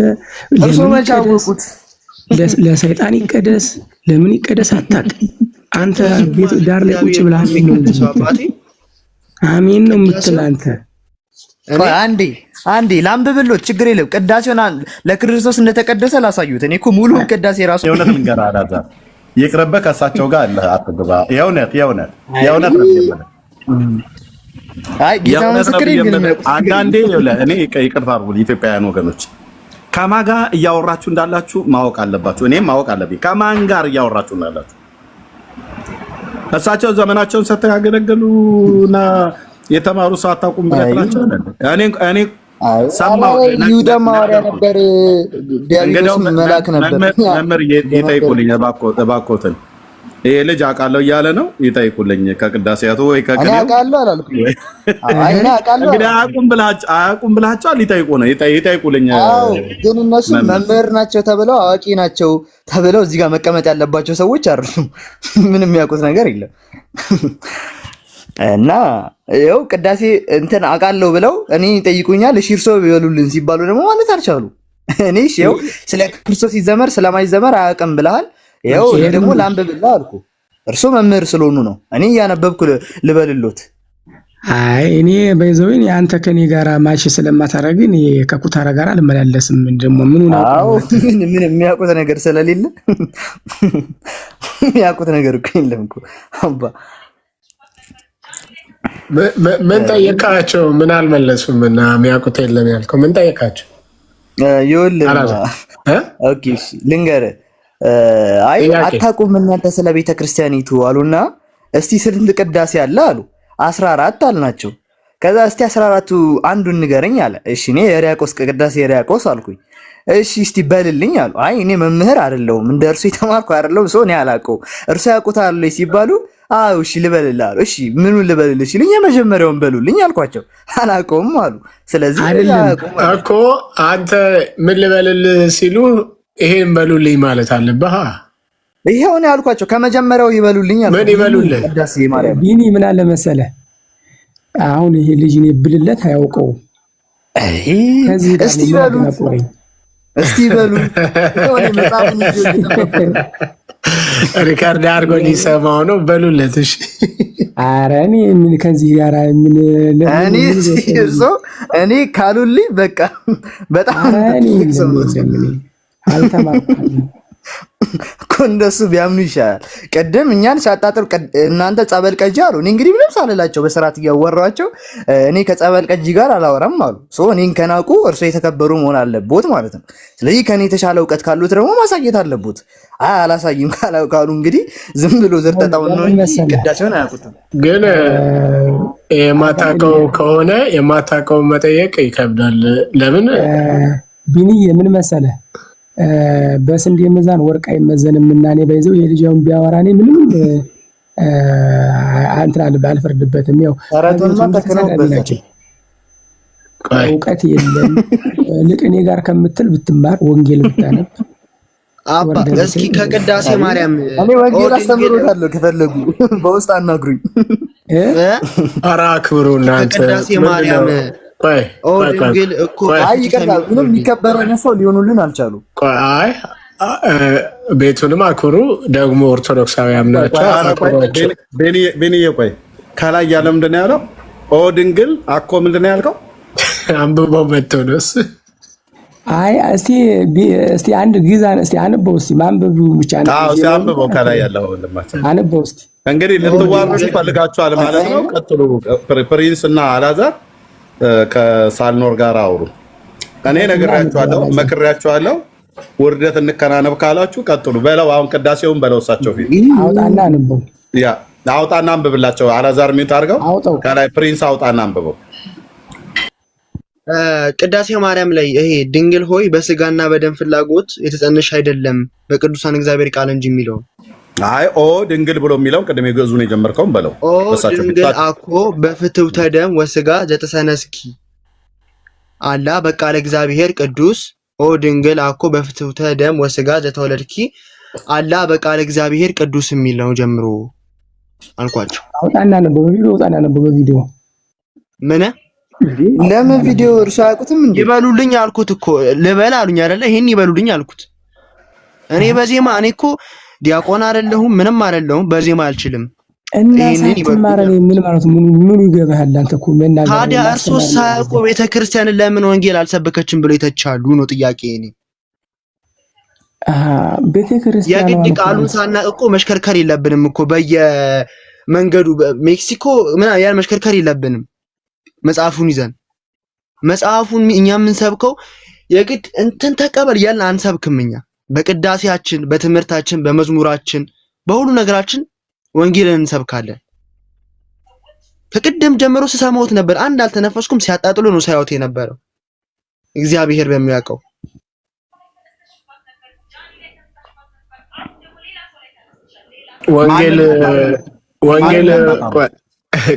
ወንጌል ሁለት ሆነው እንዲሰብኩ ጌታ አዟቸዋልና በአውደ ምሕረቱ ነው የላካቸው እንደ ወንድማችን ያው ፖለቲካ ነው ቀኔ ስትናገር ሰምቻለሁ ሜክሲኮ መሄድ አንችልም በየጎዳናው መሄድ አንችልም ስትል ነበርና ወንጌልን እንዲሰብኩ የነገራቸው ጌታ ኢየሱስ ክርስቶስ ሁለት አድርጎ ሲልካቸው በየአውደ ምሕረቱ ነው በየምኩራቡ ነው ወይስ ወዴት ነው የላካቸው እሱ ለትምህርት ነው ቋንተ የ3 ዓመት አስተምሩ ብሎ ነው የላካቸው አሁን እኔ የምልህ እሱን አይደለም እየተናገርኩኝ አንድ ነገር ፖለቲካ አርገህ ፖለቲክስ ከመናገር በፊት ምንድነው ማለት ነው አይደለም ፖለቲክስ አይደለም ቋንቋ ይገባናል እዚህ ስላሳለፍን ብዙ ስላሳለፍን ይገባናልና እውነት ነው ወንጌልን ለዓለም ፍጥረት አትሰብኩም ነው አይደል ሙግቱ መነሻ ማለት አንተ ደግሞ እየሰበክን ነው ብለህ መናገር ሲገባ አንሰብክም የግድ እኮ ጎዳና ላይ የግድ እኮ በየሜክሲኮ ምናምን መሄድ አይጠበቅብንም ካልክ አልታዘዝክም የመጽሐፍ ቅዱስን እውነት እንደማለት ነው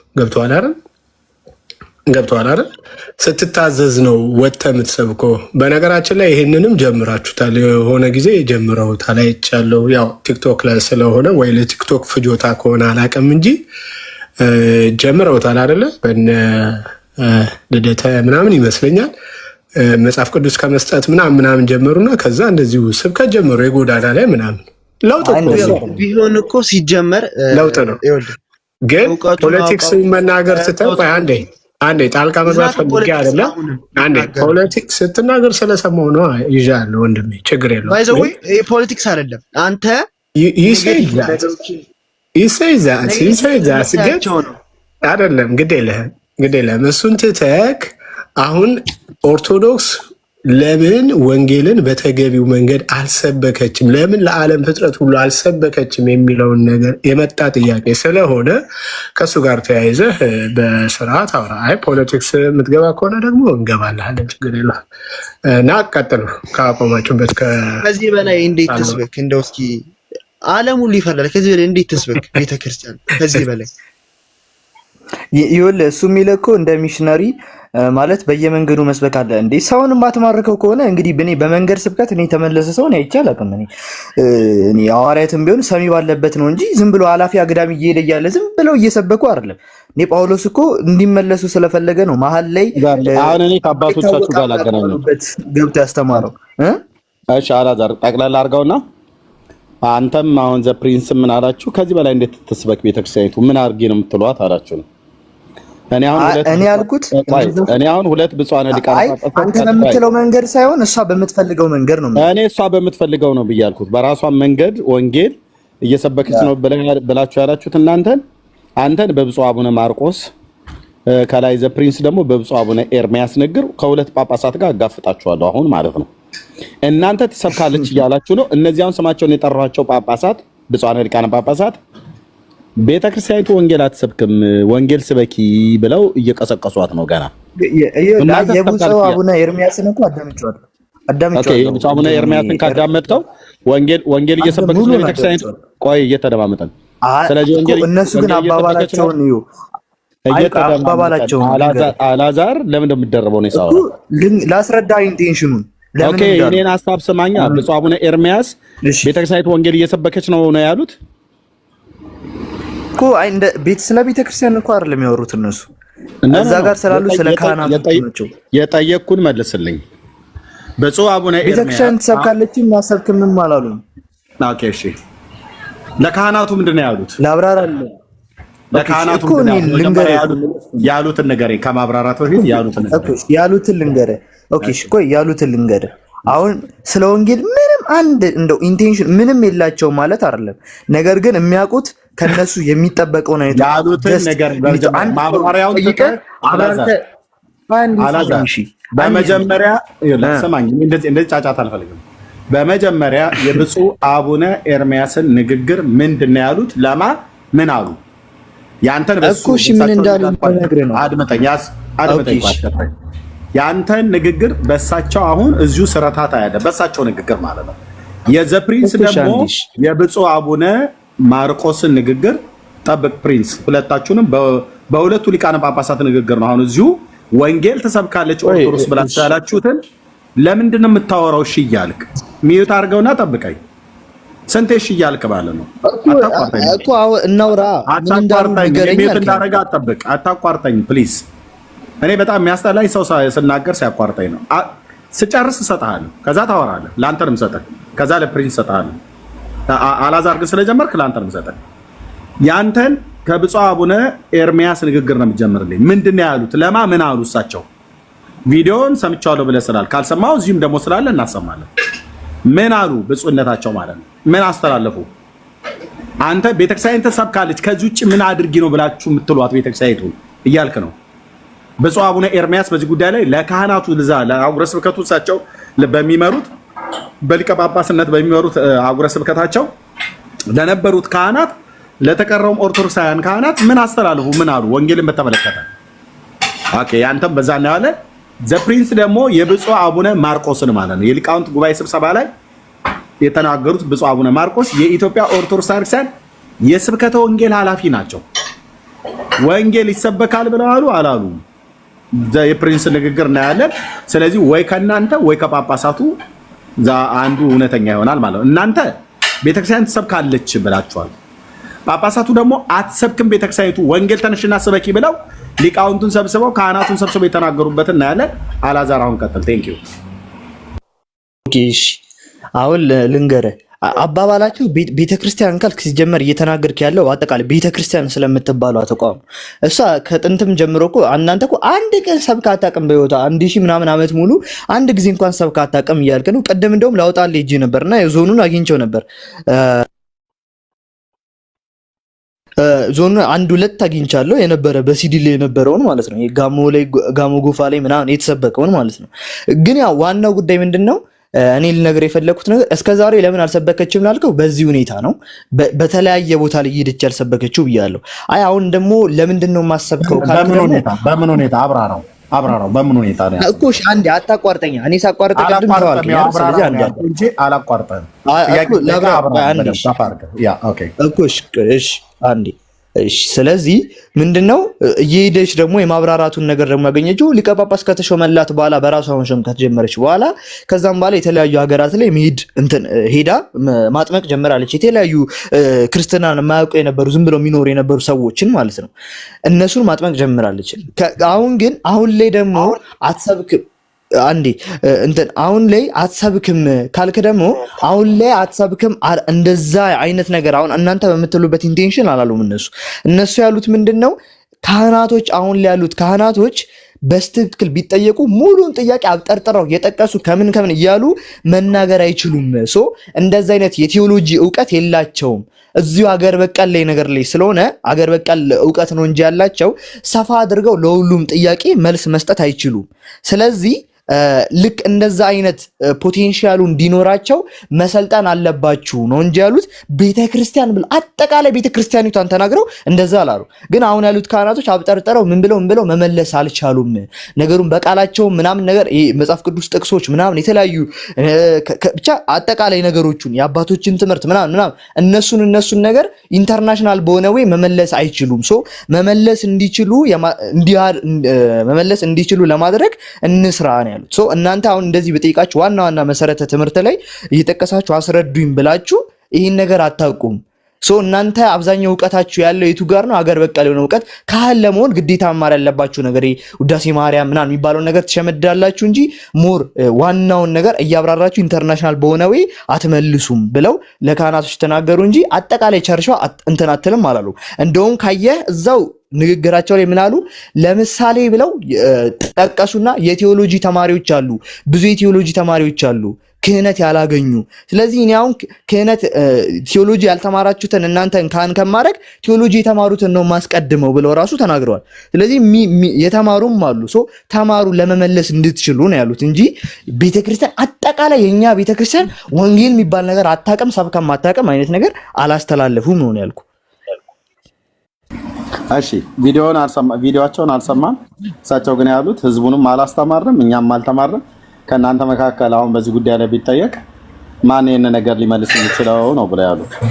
ምክንያቱም ሰዓታትና ቅዳሴ ከመማር ውጪ ወንጌሉን አላስተማርንም አልተማርንም፣ ህዝባችንን እናስተምር ብለው እንደገና እንደ አዲስ እንደ ጀማሪ ከ1600 ዓመት በኋላ ነው ወንጌል ለመሰበክ ተነሱ እየተባሉ እየተመከሩ ያሉት ማለት ነው። ምን አልከ? ኦኬ ያኔ ጳጳሳቱ ከግብጽ ስለሚመጡ የሚሾማቸው ስለሌለ ጫና ይደረግባቸው ስለነበረ በግብፃውያኑ የኛ የኢትዮጵያ ኦርቶዶክስ ቤተክርስቲያን አባቶች ጳጳሳትን መሾም ስላልቻሉ ጳጳስ ደግሞ ባልተሾመበት ካህንና ዲያቆን ሲመት ስለማይሰጥ ከዚህ የተነሳ ወንጌል አልተሰበከም ብለህ አልከን። ኦኬ ስለዚህ ብፁዕ አቡነ ባስልዮስ የመጀመሪያው ፓትርያርክ ሆነው በተሾሙበት ጊዜ በጃንሆይ ዘመን ያኔ ነው ኦርቶዶክስ ጳጳስ መሾም የጀመረችው። ከዛ በኋላ ነው ዲያቆንና ካህን መሾም የጀመሩት ብለህ አልከኝ። እኔ የምልህ ብፁዕ አቡነ ባስልዮስ ኢትዮጵያ ውስጥ ከራሳችን የኢትዮጵያ ልጆች ራሳቸው ኦርቶዶክሳውያኑ ጳጳስ ከመሾማቸው በፊት ከግብጽ እየመጡ እነ ብፁዕ አቡነ መሐመድና እነ አህመድ እስላሙ ጳጳስ ማለት ነው እየመጡ ብፁዕ አቡነ መርቆሬዎስ ማነው ጎርጎርዮስ እንደተናገሩት ማለት ነው። ባይዘው ታጋላችሁ እዚህ ያላችሁ ሰዎች ዘጌታችሁ የሚገባችሁ የኢትዮጵያ ኦርቶዶክስ ቤተክርስቲያን እኮ በእስላም ተመርታለች። በእስላም ጳጳስ መመራቷን የተናገሩት ደግሞ አፈንድተው የተናገሩት ማናቸው? ብፁዕ አቡነ ጎርጎርዮስ የሸዋ አህጉረ ስብከት ሊቀ ጳጳስ የነበሩ አሁን በሕይወት የሉም። የሐመረ ኖህ ገዳም ቅዱስ ገብርኤል ዝዋይ ቤተክርስቲያን እዛ የነበሩ አባት ናቸው። በምን ተመርታለች ቤተክርስቲያኒቱ? በእስላም አሰላሙ አለይኩም እያለ ማለት ነው፣ ወራህመቱላህ እያለ ማለት ነው። ከየት ነው ያ እስላም የመጣው? ከግብጽ። መጽሐፍ ብፁዕ አቡነ ጎርጎርዮስ ስማቸውን እየጠራሁ መጽሐፍ ታለትን ትሉናላችሁ። ብዙ ጊዜ ግን መጽሐፍ ትሉናላችሁ ከየት እንደምታመጡት አላውቅም። እህቴ ከቤተክርስቲያን ገዝቼ እህቴ ነቧ ከቤተክርስቲያን ለጠየቃችሁ ጥያቄ መልስ ልስጥ። ኦኬ ከዛ ተቀጥላል። አላዛር እህቴ ጥሩ ጥያቄ ጠየቅሽው። መጽሐፉን ከየት ነው ያመጣው? ጸሐፊው የሸዋ አህጉረ ስብከት ሊቀ ጳጳስ የነበሩት ብፁዕ አቡነ ጎርጎሪዮስ ሞተዋል። እሳቸው የኢትዮጵያ እሳቸው እንደጻፉት እኮ ነው መረጃው። አሁን እኮ እሳቸው የጻፉትን ቤተክርስቲያኒቱ ነች ያሳተመችው። እሳቸው የጻፉትን መጽሐፍ ልብ በይ። የኢትዮጵያ ኦርቶዶክስ ተዋሕዶ ቤተክርስቲያን የራሷ ማተሚያ ቤት አላት። የራሷ ማለት በንጉሱ በአፄ ኃይለ ሥላሴ የገንዘብ እርዳታ እገዛ ተደርጎ የንጉሱ ናቸው እንደውም ይህን ማተሚያ ቤት የተከሉላት ማለት ነው። የራሷ ትንሣኤ ዘጉባኤ ማተሚያ ቤት አለ። በዛ ማተሚያ ቤት ውስጥ የሚታተም የማንም ግለሰብ መጽሐፍ አይታተምም።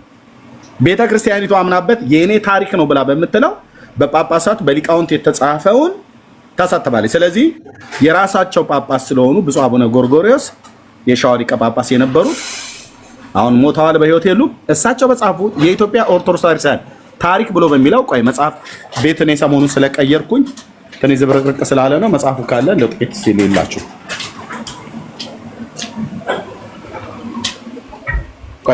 ግን አሁን ከይቅርታ ጋር ማለት ነው ምን ይጠቅማል? አሁን ማለት ኦርቶዶክስ እንደዚህ ናት፣ ኦርቶዶክስ እንደዚህ ነው። አሁን ህዝብን ምን ያንጻል? ይልቁን ስለ ክርስቶስ ለምን አትሰብክም? ሁሌ ተቃዋሚ ከምትሆን ስለ ክርስቶስማ ስንሰብክ ምን አላችሁን? መናፍቃን ናችሁ አላችሁን። እና እኛ ነን የምንሰብከው ከኛ ውጪ። ይኸው ሚዲያው እኮ በጣም አሁን አመች ነው። እኔ ቲክቶክ ላይ ከመጣሁ 4 ዓመት ሆነ። 4 ዓመት ስሰማ ማለት ነው ሁሉ ጊዜ ኦርቶዶክስን ካልጠራህ ቤት ራሱ አከፍተም። ኦርቶዶክስን ካልተነገርክ ቤት ራሱ የሚደምቅላ አይመስልም። ለምዶ አለቀ። እኔ ቤቴ የራሱ የሚደምቀው የሚደበዘውም ክርስቶስ ከሌለ ነው፣ ከህይወቴና ከቤቴ። እሱ ደግሞ አለ ከኔ ጋር። እስኪ ስበከን፣ እሺ ስለ ክርስቶስ ስበክ። ክርስቶስ ኦርቶዶክስን ተዋቸውና ስለ ክርስቶስ ወንጌልን አስተምር። ምን እያልሽ ነው ማለት ነው? አይ የኛን ጉድ አታውጣብን አታጋልጥብን ነው እንጂ በጳጳስ እንደዛ ማለት አይደለም። እንደዛ ማለት ሳይሆን ምንም ተጋልጠው ጉድ የለም። ሲጀመር ካልሆነ በዚህ 4 ዓመት እኛ አሁን ላይ ምን እንደምናምን ምን እንደምንሰማር በደንብ ጠንቅቀን የምናውቅ ትውልድ ነው ያለ ነው። ማንም በሚናገረው ዝም ብለን የምንነዳ ትውልድ የለንም። ገባ? ይሄንን ማወቅ ያለብህ እርሚ አላዛርም ተደብቋል። አላዛር ተደብቋል። ወይ ተመለስ ወይ ውረድ። ታይትሉ እኔ ኤርሚ መጽሐፉን ከማውጣት እንትን በፊት ያው እኔ ስለማውቀው ታሪኩን ችግር የለም ባታወጣውም ታውቀዋለህ አይደል? አውቀዋለሁ ታሪኩን፣ ግን ደግሞ እንደዛ አይደለም ሲጀምር እንትኑ አዎ አይ እንትን ሙስሊም እንደሆነ እየታወቀ የኢትዮጵያ ቤተክርስቲያን ጳጳሱ ነው ብላ አዛ ጋር አስቀምጣቸው ሙስሊም እንደሆኑ እያወቀች አይደለም። የግብጽ ከሊፋዎች ናቸው ራሳቸው የላኩት የራሳቸውን ነገር አስጨብጠው በፖለቲካ ሰበብ የነሱን የከሊፌትን ነገር እንዲያስፋፋላቸው በምስራቅ መጣው ማንን የመሩት እኮ ረጅም ጊዜም አልመሩት ጊዜ ነው። ግን ኢትዮጵያ ለአንድ ቀን ለበበል መስጊድ ሰርተው ነው የሄዱት። መስጊድ ተክለው ነው የሄዱት። የኦርቶዶክስ ጳጳስ ነው ላስረዳ እኮ መስጊድ 7 መስጊድ ሰርቶ ነበር። አፍርሶታል ንጉሱ። ዓላማ እንዳለው ስላወቀ ማለት ነው። አፍርሶት ወደ ነበረበት ተመልሷል። ይሄ ጳጳስ ማለት ግን ሳይታወቅ ነበረ እንትን ያለው የተመጣው ማለት ነው። የሆነ አንተ አባባለ አውቀ የሆነ አላሁ አክበር እያሉ አውደ ምሕረት ላይ እየሰበኩ ህዝቡን ያሳለሙ አታስመስለው። እነሱ በድብቅ ነው ሲሰሩ የነበረው። በክርስቲያን በጳጳስ መልክ መተው ነው። ግን ደግሞ አሁን አንተ ለምሳሌ የዌቭ ጀማሪ ለምሳሌ በ16ኛው ክፍለ ዘመን የፕሮቴስታንት ዌቭ ጀማሪ የሆነው ሉተር ክርስቶስ እንደዚህ አድርጓል እያለ እንኳን ተመርታችኋል አይደል? ይሄ ማለት እናንተ ይወክላል ማለት አይደል? ምን አድርጓል አለ? በመረጃ አምጣ። ኢየሱስ ክርስቶስ ክብር ይግባውና ሎቱ ሰባ ዝሙት ፈጽሟል ብሏል። ከማርያም መቀር እንትና ጋር ዮሐንስ 4 ላይ ብሏል። ቴብል ቶክ ላይ ብሏል። ውሸት የእናንተ የአንጣ መረጃ ቶሎ በል አምጣው። መጽሐፍ ላሳይ። አረ ችግር የለም አምጣ ቶሎ ከፈት። ሉተር የጻፈውን ሉተር እንደጻፈው መረጃውን ታመጣለህ። ትልቁ ላርጌ ያ ይሄ እሺ አንዴ ትልቁ ላርጌ ና አረግልሃለሁ። አቤት ኦኬ እሺ ትልቁ ያው ሉተር ወርክስ ነው የሚለው ሉተር ወርክስ ነው የሚለው የሉተር ስራዎች ማለት ነው። ወይ በማን ቴብል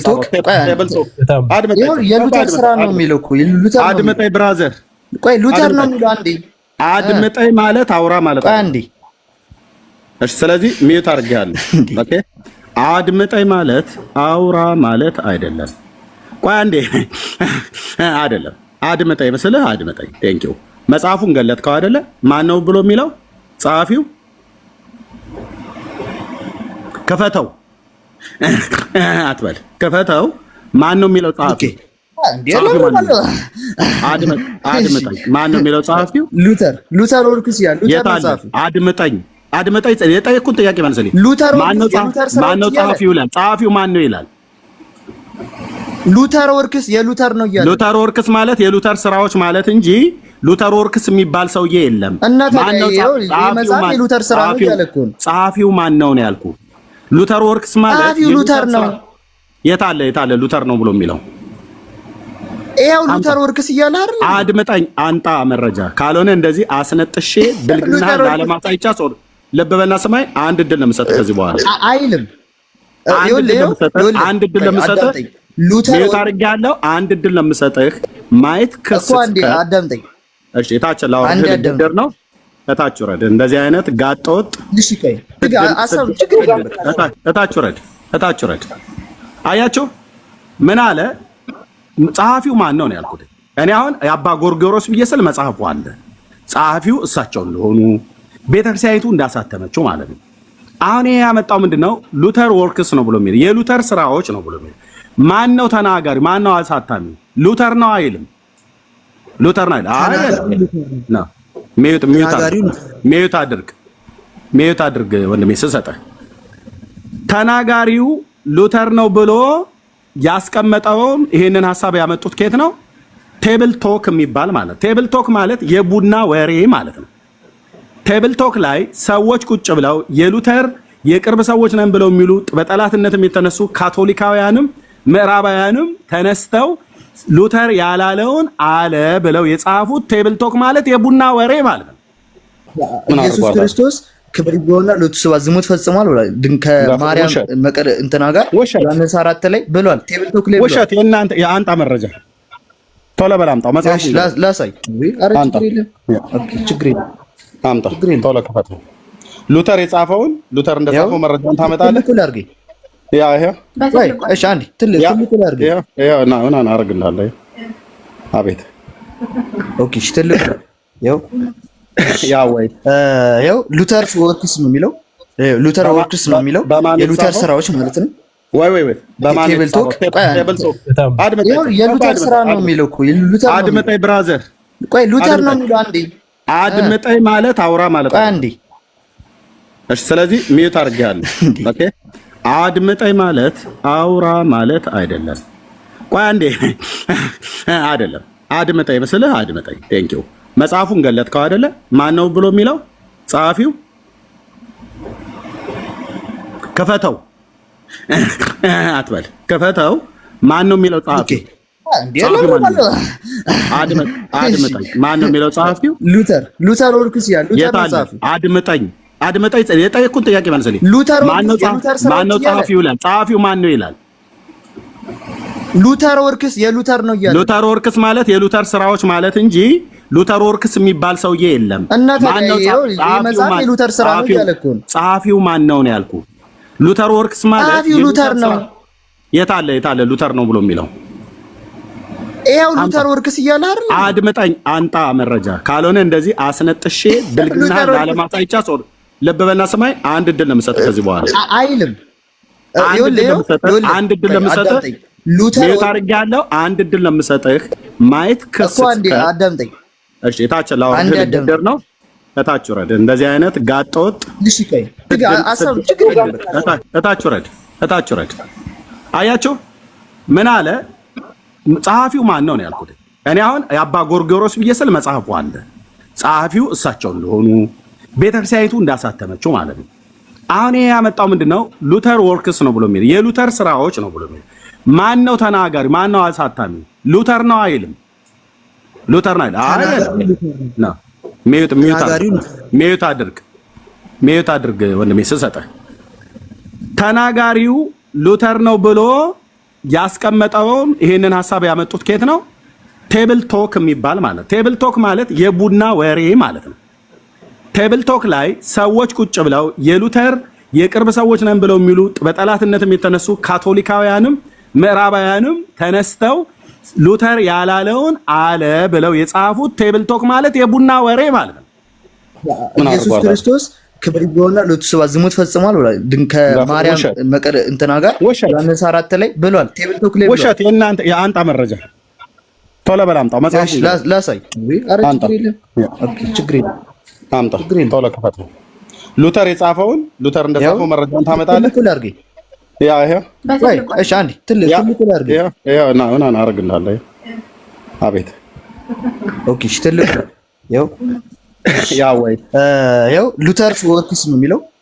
ሉተር ወርክስ ነው የሚለው የሉተር ስራዎች ማለት ነው። ወይ በማን ቴብል ቶክ የሉተር ስራ ነው የሚለው እኮ ሉተር። አድምጠኝ ብራዘር፣ ቆይ ሉተር ነው የሚለው። አንዴ አድምጠኝ ማለት አውራ ማለት ነው። አንዴ እሺ፣ ስለዚህ ሚዩት አድርጌያለሁ። ኦኬ፣ አድምጠኝ ማለት አውራ ማለት አይደለም። ቆይ አንዴ አይደለም፣ አድምጠኝ መስልህ አድምጠኝ። ቴንክ ዩ። መጽሐፉን ገለጥከው አይደለ? ማን ነው ብሎ የሚለው ጸሐፊው? ከፈተው አትበል፣ ከፈተው። ማን ነው የሚለው ጸሐፊው? አድምጠኝ። ማን ነው የሚለው ጸሐፊው? ሉተር ወርክስ ያለ ሉተር ጸሐፊ። አድምጠኝ የጠየቅኩት ጥያቄ መልስልኝ። ማን ነው ጸሐፊው ይላል። ጸሐፊው ማን ነው ይላል። ሉተር ወርክስ የሉተር ነው እያለ ሉተር ወርክስ ማለት የሉተር ስራዎች ማለት እንጂ ሉተር ወርክስ የሚባል ሰውዬ የለም። ማን ነው የሉተር ስራ ነው እያለ እኮ ነው። ጸሐፊው ማን ነው ነው ያልኩህ። ሉተር ወርክስ ማለት ጸሐፊው ሉተር ነው። የታለ ሉተር ነው ብሎ የሚለው? ይሄው ሉተር ወርክስ እያለ አይደል? አድምጠኝ፣ አንጣ መረጃ። ካልሆነ እንደዚህ አስነጥሼ ብልግና ላለማሳይቻ ሶር ልብ በልና ስማኝ። አንድ እድል ነው የምሰጥህ ከዚህ በኋላ አይልም። አንድ እድል ነው የምሰጥህ። ሉተር አድርጌያለሁ። አንድ እድል ነው የምሰጥህ። ማየት ከሱ አንዴ አዳምጠኝ። እሺ፣ እታች ላውርድ ነው። እታች ወረድ። እንደዚህ አይነት ጋጠወጥ እሺ፣ ቆይ አሰብ ችግር የለም። እታች ወረድ። አያችሁ ምን አለ? ጸሐፊው ማን ነው ነው ያልኩት። እኔ አሁን የአባ ጎርጎሮስ ብዬ ስል መጽሐፉ አለ። ጸሐፊው እሳቸው እንደሆኑ ቤተክርስቲያኒቱ እንዳሳተመችው ማለት ነው። አሁን ይሄ ያመጣው ምንድነው? ሉተር ወርክስ ነው ብሎ የሚል የሉተር ስራዎች ነው ብሎ የሚል ማን ነው ተናጋሪ? ማን ነው አሳታሚ? ሉተር ነው አይልም። ሉተር ነው አይደል? ሚዩት አድርግ ወንድሜ ስሰጠህ። ተናጋሪው ሉተር ነው ብሎ ያስቀመጠውን ይሄንን ሐሳብ ያመጡት ከየት ነው? ቴብል ቶክ የሚባል ማለት ቴብል ቶክ ማለት የቡና ወሬ ማለት ነው። ቴብል ቶክ ላይ ሰዎች ቁጭ ብለው የሉተር የቅርብ ሰዎች ነን ብለው የሚሉ በጠላትነትም የተነሱ ካቶሊካውያንም ምዕራባውያንም ተነስተው ሉተር ያላለውን አለ ብለው የጻፉት ቴብል ቶክ ማለት የቡና ወሬ ማለት ነው። ፋክት እንደዚህ ነው። ወገባ ገዳህን የምሰብረው ቴብል ቶክ ማለት የቡና ወሬ ማለት ነው። አሉባልታ ይተዋል። ለምሳሌ ሚዩት አድርግ፣ አትጩሁ፣ እሰጥሃለሁ። ስሰጥህ ብራዘር ኦኬ፣ ስሰጣችሁ ታወራለህ። ቴብል ቶክ ማለት የቡና ወሬ ማለት እንጂ ቴብል ቶክ የሚባል መጽሐፍ ሉተር አላሳተመም። 4 ነጥብ። ሉተር ቴብል ቶክ የሚባል መጽሐፍ አሳትም ያለሁ ብሎ ጌታችን መድኃኒታችን ኢየሱስ ክርስቶስ መግደላዊት ማርያም ሚስቱ ናት ብሎ የጻፈው የለም። ይሄ ጽሑፍ ሲጀምር በቶማስ ወንጌል ተብሎ በሚባል በዚህ በቁምራን ደሴት ላይ ተገኘ ከሚባል ወይ በቁምራን ዋሻ ውስጥ አንድ የፍልስጤም እረኛ አገኘው ምናምን ነገር ተብሎ በሚባለው ታሪክ ውስጥ አለ ተብሎ የሚባለው መጽሐፉ በዛ በቁምራን ላይ ይገኝ አይገኝ የሚታወቅ ነገር የለም። ግን የቶማስ ወንጌል ተብሎ በሚባለው ታሪክ ውስጥ ተጽፎ የተገኘ ነው ተብሎ የሚታመን። እኛ ደግሞ የቶማስ ወንጌል ብሎ የሚለውን እኛ ወንጌላውያን አንቀበልም፣ ኦርቶዶክሳውያንም አይቀበሉትም፣ ካቶሊካውያንም አይቀበሉትም። ለምን? መጽሐፉ ታማኝነት ስለሌለው። ይሄን ደግሞ የቤተክርስቲያን አባቶች አረጋግጠውታል ማለት ነው። ሉተር እንዲህ አይነት ብልግናና ጋጠወጥ ነገር ተናግሮ ማያውቅምም አይናገርም። ጌታችን መድኃኒታችን ኢየሱስ ክርስቶስ ተናገረውን ነገሮች ታምናለህ? ሚዩት አድርጊ፣ ቆይ ልጨርስ። ስለዚህ ቴብል ቶክ ማለት አከሰጥሻለሁ። ሚዩት አድርጊ እህቴ። ያው የቡና ወሬ ነው ይዛችሁ የመጣችሁት፣ መረጃ የለውም ማለት ነው። ቴብል ቶክ ማለት የቡና ወሬ ማለት ነው። ለምሳሌ አሁን አለቃ ይሄ ምሳሌ ከገለጠላችሁ አለቃ ገብረሃና የሚባሉ ኢትዮጵያ ውስጥ ነበሩ። እኚህ ሰው በነበሩበት ሰዓት ላይ የሚናገሯቸው ብሂል የተናገሯቸው ቃላቶች አሉ። እኚህ ሰው ያልተናገሩት በእኚህ ሰው ስም ግን የተጻፈ አንድ መዓት ጽሑፍ አለ። ብሂሎች አሉ፣ ንግግሮች አሉ። እና አለቃ ቢነሱ ከሙታን ቢነሱና እድል ቢያገኙ ቢጠየቁ በዚህ ትውልድ መካከል ይሄን ንግር እርሶ ነው የተናገሩት ተብለው ቢባሉ ኧረ እኔ ይሄንን አላውቀውም የኔ ይሄኛው ነው ብለው ይናገራሉ። ልክ እንደዚህ ሁሉ በአለቃ ስም አለቃ በዓሉ እየተባለ እንደተጻፈ እንደተነገረባቸው ሁሉ ሉተር ሳይናገር ሉተር ተናገረ ተብሎ የምዕራባውያን በወንጌላውያን አማኞች በፕሮቴስታንት ላይ ካላቸው ጥላቻ የተነሳ ካቶሊካውያኑ ተሰብስበው የጻፉትን ያሉባልታ የቡና ወሬ ሉተር ወርክስ ብሎ የሚል የሉተር ስራዎች ብሎ በሚለው ውስጥ ራሱ እንደ ያልጻፈው መጽሐፍ እሱ ነው የጻፈው ብሎ የሚል አምጣ ብዬ ስልክ ቴብል ቶክ ነው። ቴብል ቶክ ደግሞ የቡና ወሬ ነው። ልክ አሁን አንተና መሰሎች እንደሚታወሩት ማለት ነው።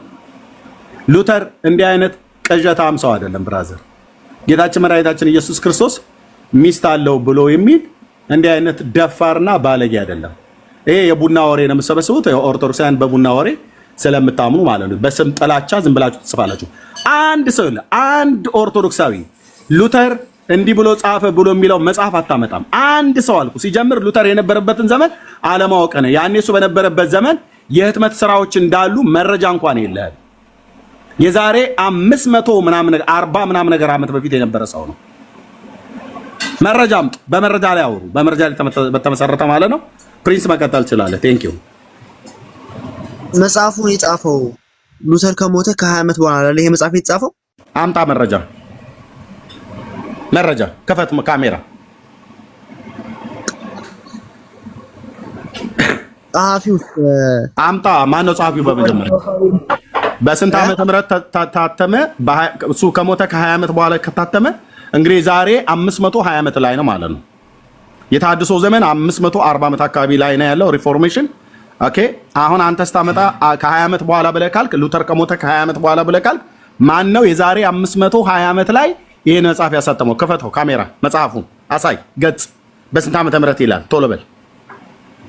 አፍጥ ነው ዘ ፕሪንስ። ክፈተው ካሜራውን። ማን ነው የጻፈው? የትኛው ማተሚያ ቤት ታተመ? በርሊን እኮ ክፈተው እኮ አልኩ። ካሜራ ክፈት። ምን ይፈተልህ? አፍጥ ነው። ከ20 ዓመት በኋላ ሉተር ከሞተ ከ20 ዓመት በኋላ ነው ብለህ ያልከው። ክፈተው ካሜራ ክፈትና አሳይ። የፕሮቴስታንትን ጉድ አጋልጥ። እኛ ሉተር አንድ ሰውዬ ነው ብራዘር። እኛ እሱን አምላኪ አይደለንም ካለ አለ ቢል እንኳን ራሱ አንቀበለውም። ይሄ ቆሻሻ የሆነ ሐሳብ ነው። ሉተር ቢለው እንደዚህ እንኳን ጌታችን ሚስት አለው እንኳን ብሎ ጽፎ እንኳን ቢገኝ ቆሻሻ ሐሳብ ነው። እኛ አንቀበለውም። ግን አምጣ አሁንም አፈ ያልኩ መረጃ ፕሪንስዬ መረጃ አምጣ። እዚህ ቤት ተናገሩ ነው ቤቱ ብራዘር። ስለ ካቶሊክም ስለ ኦርቶዶክስም ስለኛም ስለ ጴንጤው ሲወራ ማንም ሰው ያወራ፣ ግን በመረጃ ላይ የተመሰረተ ነው ማምጣት ያለበት። አምጣ መረጃ አሳየን። ካሜራ ቅበት። ሉተር ከሞተ ከ20 ዓመት በኋላ መጽሐፉ እንደታተመ መረጃ ክፈት። አሳታሚው ማተሚያ ቤት ንገረን። ማን እንዳሳተመው ንገረን። ራሱን ያሳተመው ወይስ አክስቶቹ ዘመዶቹ ናቸው ያሳተሙት ወይ አባቱ ነው? ይዶን ነው። ክፈተው ማይኩን። ማን ነው ካሜራው? እሺ ጠብቀኝ። እሺ ቶሎ በል። አፍጥ ነው። እስከዛ ድረስ ግን ማለት ነው። እሺ አሁን ትቻለሽ። እሱ እስከሚከፍተው እሺ። የዛሬ በዚህ ቲክቶክ አዲስ እንደመጣ እኔ በኦርቶዶክስ ላይ በዶግማ ትምህርት በመጽሐፍ ቅዱስ ላይ ምንም አይነት ጥያቄ የለኝም ስትል ነበር እና አሁን ደግሞ ሀሳብህን ቀይረህ ኦርቶዶክስ ወንጌልን አትሰብክም የሚል ሀሳብ ነገር አየሁኝና በጣም ተገረምኩ። አንተ ራሱ የሆነ እንትን ይልብሃል መሰለኝ። ከፈች እስቲ መረጃውን አምጪ። ቪዲዮ እንደዛ ያልኩበት እውነት እንደዛ ስትል ነበር። እኔ ራሱ ከልደት ቃል ጋር ቆይ ልንገርሽ፣ ላስታውስ ምናልባት ልከፍትም እችላለሁ ዩቲዩብ ላይ ማለት ነው። ቪዲዮ የለሽም? ቪዲዮ አሁን የለኝም። እሺ የለሽም። ምን ነበር ያልኩት? በዶግማ ትምህርት ላይ ከእንትና ጋር ውይይት እናገናኝህ ብዬሽ ነበርና ከልደተ ቃል ጋር ዶግማ በሆነና በመጽሐፍ ቅዱስ ላይ ከኦርቶዶክስ ጋር ምንም አይነት ጥያቄ የለኝም።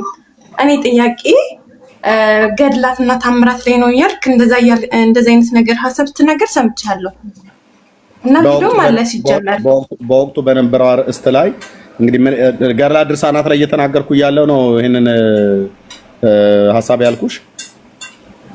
አይ ለምን ኦርቶዶክስ ላይ ጥያቄ ካለ ለምን ከእውቀት ካላቸው ጋር አትወያይም ምናምን ብዬ ስለ ከዛ በአምስቱ አዕማደ ምስጢራት ላይ ማለት ነው በዶግማ ትምህርታችን ላይ ጥያቄ ካለ እዛ ላይ ጠይቅ ስልህ እኔ እዛ ላይ ምንም አይነት ጥያቄ የለኝም ማለት ነው። በመጽሐፍ ቅዱስም ስትል መጽሐፍ ቅዱስም ላይ ጥያቄ የለኝም። ኦርቶዶክስ አንደኛ የቪዲዮ ማስረጃ የለሽም። ሁለተኛ ብዬ እንኳን ካልኩ በወቅቱ ምናልባት ገድለ ድርሳናት ላይ እየተናገርኩ ከሆነና ገብተሽ ጥያቄ ተጠየቅሽ፣ አይ እኔ ለጊዜው በገድለ ድርሳናት ላይ ነው እየተናገርኩ ያለሁት። ለምን ነው ገድለ ድርሳናቱን የምትሸሹት? ለምንድን ነው በዶግማ ትምህርት ላይ የምትደበቁት? ዶግማ ትምህርት ላይ ለምሳሌ በአስተምሮተ ሥላሴ ላይ ከስዕላቱ ውጪ ነው አስተምሮተ ሥላሴ ላይ ስህተት አለ ብዬ አለልም፣ የኦርቶዶክስን ማለት ነው። ያኔም አሁን የምናገረው ከስዕሉ ውጪ ማለት ነው። በነገረ ክርስቶስም ላይ ጉዳይ የአንድ አካል ሁለት ባህሪ እና የአንድ አካል የአንድ ባህሪ ጉዳይ ካልሆነ በስተቀር ነገረ ክርስቶስም ላይ ቤተክርስቲያኒቱ አይኑን ያፈጠጠ ጥርሱን ያገጠጠ የሚባል አይነት ስህተት ትምህርት አላት ብዬ አይደለም። በሚስጥረ ጥምቀትና በሚስጥረ ቁርባን ላይ ያለው ልዩነት አሳይቻለሁ። ከዚህ በፊትም ከሰዎችም ጋር ተነጋግረናል። በዚህ ጉዳይ ላይ ሊያወራ የሚችል ሰው ካለ ይምጣ ብዬ በጣም ብዙ ጊዜ ጥምቀት ላይ እና ቁርባን ላይ ቁርባን ምንድነው አማናዊ ነው ብሎ የሚለው ማለት ነው። አማናዊ ነው ብሎ የሚለው ኦርቶዶክሳውያን ውላጤ ወይ ደግሞ ሲለወጥ የጌታ ስጋ እውነተኛ ስጋ ይሆናል፣ ህብስቱ እውነተኛ ስጋ ይሆናል፣ ደሙም እውነተኛ ወይኑም እውነተኛ ደም ይሆናል ብሎ የሚለውን እንደውም ከዲያቆናትና ከካህናት ጋር ነው የተነጋገርነው። አንዳንዶቹ በቅዳሴ ሰዓት ላይ ቅዳሴ እኔም ስቀድስ ስለነበር ሀበነ ንበር በዘዚያ ከመንፈስ ቅዱስ ብሎ የሚለው ላይ ይቀየራል ብሎ ይላሉ። አንዳንዶቹ ደግሞ ይወርድ መንፈስ ቅዱስ በላዕለ ህብስት ወይኑ ብሎ የሚል ክፍል አለ። እዛ ቦታ ላይ ሲደርስ ውላጤነትን ያገኛል ብለው ይላሉ። ስለዚህ ከአምስቱ አዕማደ ምስጢሮች በተለይ በሁለቱ ምስጢራት ብለው በሚሉት ላይ ሊያወራ የሚችል ሰው ካለ ከዚህ ቤትም አውርቻለሁ። ሊያወራ የሚችል ሰው ካለ ዌልካም ይምጣ፣ እዚሁ ስናወራ ታያለሽ። የጌታ ስጋ አማናዊ ነው ብሎ የሚለው ላይ ማለት ነው። ስለዚህ ቆይ ልጨርስና አስተሽ። ስለዚህ በወቅቱ ገድለ ድርሳናት ላይ እየተነጋገርኩ እያለሁ አይ አርእስቴ አይደለም በዚህ ገድለ ድርሳናት ላይ የበዛ ጥያቄ የለኝም ያለኝ በዚህ መጽሐፍቶች ላይ ነው ብዬ በወቅቱ መልሼልሽ ከሆነ አላቅም እንጂ እኔ አላስታውሰውም። መቼ እንደሆነ ይሄንን እንደተነጋገርን አላስታውሰውም። አንቺ ግን ቪዲዮ ባይኖረኝም አስታውሳለሁ ብለሽ ስላልሽ ነግረሽኛል። ያለው ሀሳብ ይሄ ነው። እሺ የምትይው ካለ በይና ወደ ፕሪንስ እንሄዳለን። መጽሐፉ ሊያሳየን ከ20 ዓመት በፊት ሉተር ከሞተ ከ20 ዓመት በኋላ የታተመው መጽሐፍ ሊያሳየን ማለት ነው። የለም ዊኪፒዲያን ምናምን ነገር የሚባል እንቶ ፈንቶ የለም። ብራዘር መጽሐፉን አምጣ፣ መጽሐፉን አምጣ። ዊኪፒዲያ አድምጠኝ። እንዲህ የሚባል ቧልት የለም ነው ብዬ የምላችሁ ወንድሞች እና እህቶቼ።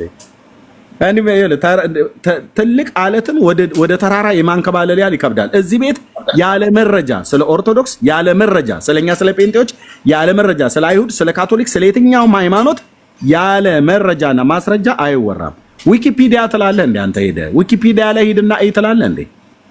ዊኪፒዲያ ላይ እና ሌሎች ጉግል ላይ ወይ ደግሞ ሌሎች ማህበራዊ ድረ ገጽ ላይ ማጽፎት እንደለጠፈው እንኳን የማይታወቅን መጽሐፍ ቅድም ከሞተ ከ20 ዓመት በኋላ ነው የታተመው ብለህ አልክ።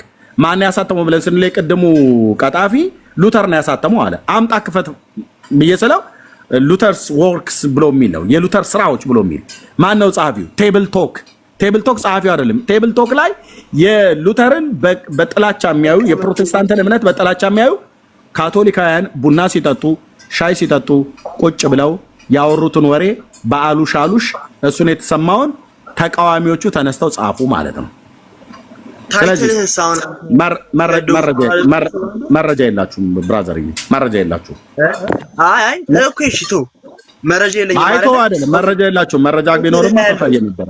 ኦኬ ሳልኖር ይምጡ። ቆይ አንዴ ቆይ ሳልኖር አይ ቲንክ መምህር መረጃ የለም። አንተ መረጃ የለም። ኢየሱስ ክርስቶስ አምላክ ነው የሚለው አቤት ጥያቄው ላይ ስለዚህ ይሄንን ሁለተኛ እንዳይለመዳችሁ። ሉተር እንደዚህ አለ። ኢየሱስ ክርስቶስ የሚጣለው አድምጠኝ። ቆይ ሳወራ አታውሩ። እሺ ሳወራ አታውራ ብራዘር። እንድታወራ ሰጥቻለሁ። መጽሐፍ ፈልገህ እንድታመጣ ጊዜ ሰጥቻለሁ። ፈልገህ ያመጣው ዊኪፒዲያ ላይ ነው ያልከው የቡና ወሬ። ኦኬ ስለዚህ ሉተር ሚስት አለው ብሎ አላለም። እናንተ ኦርቶዶክሳውያን ኢየሱስ ሚስት አለው ብላችሁ የምትሉ ከሆነ አውሩ።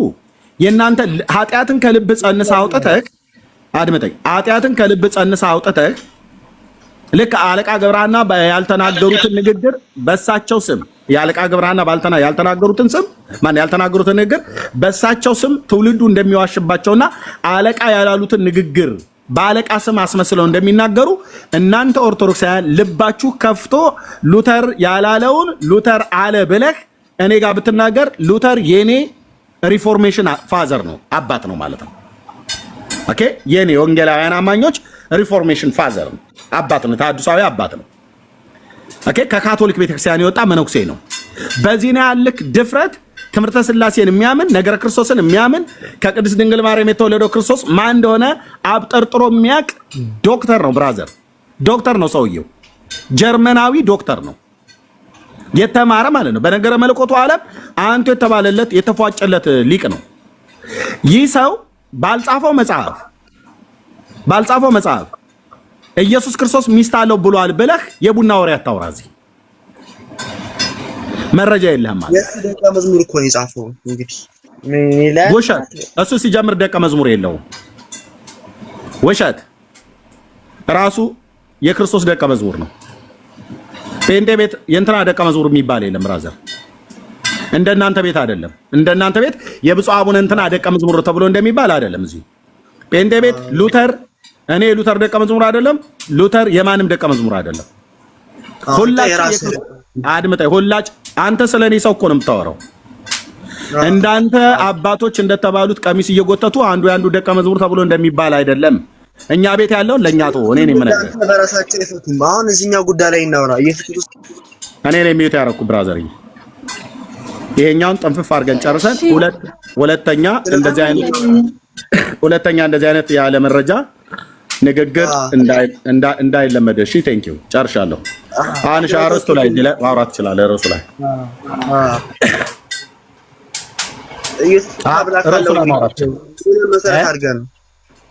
ኢየሱስ ክርስቶስ አምላክ አለ ያልኩህ ምንም መሰረት አድርገህ ነው?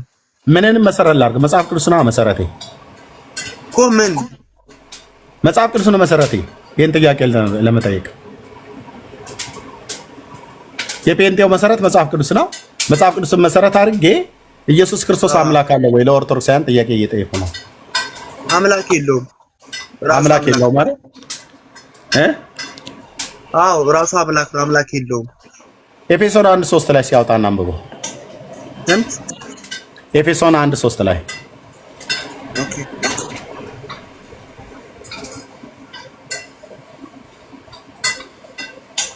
እዩ የኦርቶዶክስ ተዋሕዶ ቤተክርስቲያን ህዝቡን እንዴት እንዳስካደችው እዩ። ቀጥሎ ማለት ነው። ልብ በሉ። የአብርሃም አምላክ ምስክር ነው። ልብ በሉ። አምላክ የለውም ራሱ አምላክ ነው ብሏል። ልብ በሉ። የሐዋርያቱ ትምህርት ምን ይላል? ኤፌሶን 1:3 ላይ ማውራት ይችላል። ጥያቄ ጠይቅ። ቆይ ትጠይቂያለሽ እህቴ። ከእሱ ጋር እያወራን እያለን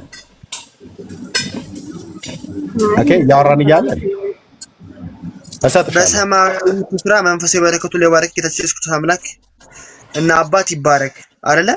ምንና ምን? እስኪ ደግመህ አትቸኩል፣ ቀስ ብለህ አንብበው። አምላክና አባት ይባረክ። የማን አምላክና አባት ይባረክ ነው ያለው? ጌታችን ኢየሱስ ክርስቶስ። ይሄ የጻፈው አድምጠኝ። ዘፕሪንት እየተደማመጥን አትቸኩል። እኔ እናንተ ነን የምናወራው። ሰዓቱን የሚበላ የለም። ተረጋግተህ አውራ ብራዘር። ምንም በቃ ራሽ መሆን የለብህም። ደግማ አንብበው ወንድሜ ዘፕሪንስ። ቴንክ ዩ። ምን ይላል ቅዱስ ጳውሎስ? በክርስቶስ በሰማያዊ ስፍራ በመንፈሳዊ በረከቱ ሊባረክ ጌታችን ኢየሱስ ክርስቶስ አምላክ እና አባት ይባረክ። ማን ይሄንን ጽሑፍ የጻፈው?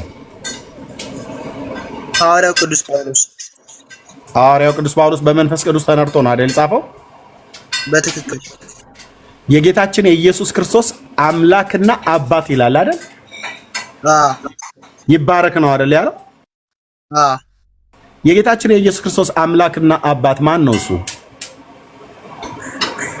ጌታችን መድኃኒታችን ኢየሱስ ክርስቶስ ፍጹም ሰው ፍጹም አምላክ ነው አይደል? አባት ኖ የጌታችን የኢየሱስ ክርስቶስ አምላክና አባት ይባረክ ብሎ ቅዱስ ጳውሎስ ይባረክ ብሎ ያለው ማንን ነው?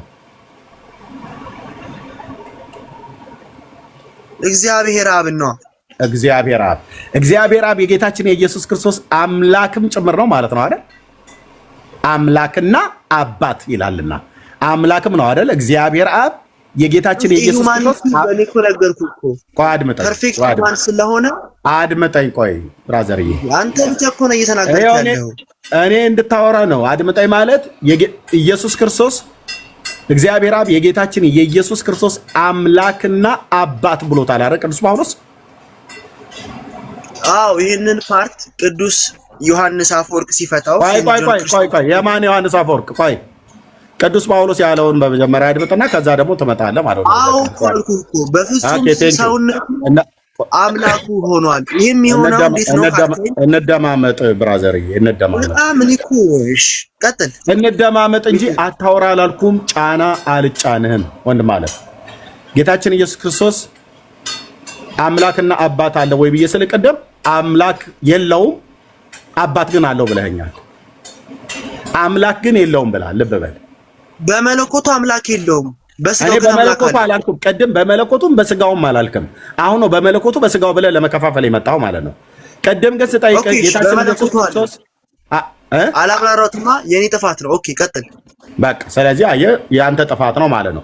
አሁን መልሼ ጥያቄውን ልጠይቅህ እንደገና መልሼ ልጠይቅህ በዚህ በጽሁፉ ላይ በተጠየቀው መሰረት ኢየሱስ ክርስቶስ አምላክ አለው? ፍጹም ሰው እንደመሆኑ አብ አምላኩ ተብሏል። ፍጹም ሰው እንደመሆኑ ተብሏል አይደለም። ፍጹም ሰው እንደመሆኑ እግዚአብሔር አብ የጌታችን የኢየሱስ ክርስቶስ አምላክ ነው ወይስ አምላክ አይደለም? ነገርኩ። አሁንም እየነገርኩ ነው። ፍጹም ሰው እንደመሆኑ አምላኩ ተብሏል። አምላኩ ተብሏል። ስለዚህ አምላክ አለው ማለት ነው። ፍጹም ሰው አሁንም ስቲል ነው። አዎ ስቲል ነው። አሁንም ድረስ ስቲል ነው የለውም። እሺ ቅዱስ ጳውሎስ የጌታችን የኢየሱስ ክርስቶስ አምላክና አባት ብሎ ጽፏል። እግዚአብሔር አብ ነው። እግዚአብሔር አብ የጌታችን የኢየሱስ ክርስቶስ አምላክ ነው አምላክ አይደለም? ማን? እግዚአብሔር አብ የጌታችን የኢየሱስ ክርስቶስ አምላክ ነው ወይስ አምላክ አይደለም? ነገርኩህ እኮ የዛኔ በስጋው በምድር ላይ ሳለ ብያለሁ። በምድር ላይ ሳለ አይደል? በስጋው አዎ አምላኩ ነበረ። ለምን? ሰው ነው በስጋው። ኦኬ አሁንስ በሰማያት ምንድነው? ሰው አይደለም? ምን አልከኝ? አሁንስ በሰማያት ሰው አይደለም? ተቋርጠህብኝ ነበር። ምን አልከኝ? አሁንስ በሰማያት ሰው አይደለም ወይ? በሰማያት ጨርሰው። አይደለም አይደለም። በሰማያት ፍጹም ሰው ፍጹም አምላክ ተዋህዶ ነው እኮ አይደለም። በሰማያት ሰው አይደለም። አሁን ፍጹም ሰው ፍጹም አምላክ ነው በሰማያት እኮ። ስለዚህ ሰውነቱን ትቶት ነው የሄደው ከምድር ላይ ሲሄድ አላልኩም። በተዋህዶ የከበረ አምላክ ነው። ስለዚህ አሁን በሰማያት አምላክም ሰው ምን ሆኖ ነው አይደል ያለው? በትክክል። ስለዚህ ኢየሱስ በሰማያት አምላክም ሰውም ነው ማለት ነው። አዎ አዎ፣ እንደዚህ ዋጧት። ስለዚህ ሁለተኛ እንዳይለመዳችሁ ጴንጤ ፊት መጥተህ ኢየሱስ ክርስቶስ አምላክም አባትም የለውም ብላችሁ እንደፈለጋችሁ እንደምትሉት ወይ ደግሞ አንዴ አባት አለው አምላክ የለውም፣ አንዴ ደግሞ አምላክ አለው አባት የለውም ብላችሁ እንደምትሉት አይደለም። ቤተክርስቲያንህ የኢትዮጵያ ኦርቶዶክስ ታሪክሳን አንተንም ትውልዱንም እያሳሳተች ገደል እየከተተች ያለችው መጽሐፍን በማጣመር ለማድረግ እየሞከርክ ያለው። በነገራችን ላይ የሰዎችን ድክመት ከቤተ ክርስቲያን ጋር የምታገናኙት አላገናኘውም። እኔ ድክመት የቤተ ክርስቲያን ድክመት ሊሆን አይችልም። እኔ ግለሰብን ድክመት አልኩኝ። እዚህ ጋር ማንን ጠራው? ኦኬ ቤተክርስቲያን አልክ። ቤተክርስቲያን የምታሳስታችሁ ስትል እሱን ቢስል እኔ ብስል ቤተክርስቲያን ትስታለች ማለት አይደለም። ቤተክርስቲያንን አላወቅናትም ማለት ነው እንጂ ልክ እኔ እኮ አሁን ግለሰብን ጠርቼ ተናግሬያለሁ። ቆይ ነቧ ግለሰብን ጠርቼ ተናግሬያለሁ። ቤተክርስቲያኒቱ ናት የምታሳስታችሁ ብዬ ስል አሁን ያስከው አሁን ያነበብከው የቀድሞ 80 አዱ ነው ወይ 66 ነው አይደል ያነበብከው? ዘ ፕሪንስ የአቡነ ተክለ ሃይማኖትን እትም 80 አዱ ነው ያነበብከው ወይስ ከ66ቱ ላይ ነው ያነበብከው? አሁን ኤፌሶንን ያነበብከው መጽሐፍ እኔ ኮሜንት ላይ ነው ያነበብኩት። ኮምፒውተር ላይ ነው ያነበብከው። በኦርቶዶክስ ተዋህዶ ቤተክርስቲያን 80 አዱ አዲሱ አለህ የ2000 ዓመተ ምህረት እትሙ የስንቱ አይ እጄ ላይ እንኳን ነው የለኝም። የለም አይደል? እሱ ላይ ምን እንደሚል ታውቃለህ? አምላክ ብሎ የሚለውን አውጥታ አባት ብቻ ብለዋለች። የጌታችን የኢየሱስ ክርስቶስ አምላክና አባት አይደል ብሎ የሚለው አሁን ያነበብከው ላይ የ2080 ቀይ ቅቡ ያለው ላይ እሱ ላይ ደግሞ የጌታችን የኢየሱስ ክርስቶስ አባት ይባረክ ነው ያለችው። አምላክ ብሎ የሚለውን አውጥተዋለች። እናቺ ቤተክርስቲያን ህዝብ እያሳሳተች አይደል? ምን መሰለ አሁን ኤፌሶንን እኛን አባቶቻችን የሚተረጉሙት ምን ብለው ነው? ሆምሊ ዋን ኦን ኤፌሶን የሚለው የቅዱስ ዮሐንስ ትርጉሙ ምንድነው ያለው? ጌታችን ኢየሱስ ክርስቶስ አምላክ ሲል ክርስቶስ አምላኩ ሲል ሲባል የት ነው አንተ ዮሐንስ አፈወርቅ ትላለህ እንዴ? ወንጌሉን ትተህ ዮሐንስ አፈወርቅ አትበል። ዮሐንስ አፈወርቅ በኋላ ላይ የመጣ ቤተክርስቲያን ነበር ወንድሜ። ዮሐንስ አፈወርቅ የመጣው በኋላ ላይ የመጣ የቤተክርስቲያን አባት ነው። እኔም ሐዋርያቱ ያሉትን ሰርዛለች። እኩል አታውራ እባክህ። ዮሐንስ አፈወርቅ አትበለኝ። ዮሐንስ አፈወርቅ በኋላ ላይ የመጣ የቤተክርስቲያን አባት ነው። ዘግይቶ የመጣ በቤተክርስቲያን ታሪክ ውስጥ የሚታወቅ አባት ነው። እሱ እንዲህ አለ ብለህ ከማለት በፊት ሐዋርያቱ ያሉትን ቤተክርስቲያን ሰርዛለች እኮ ነው ብዬ በመረጃ ላሳይ።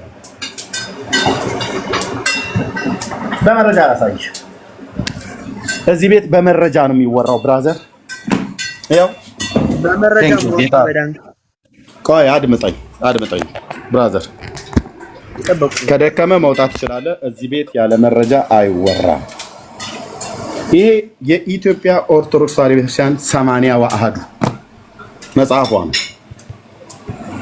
አዲሱ ማለት ነው በ2000 ዓመተ ምህረት የታተመው። ይሄ የኢትዮጵያ ኦርቶዶክስ ተዋሕዶ ቤተክርስቲያን 80 ወአሐዱ ነው። ልብ በሉ።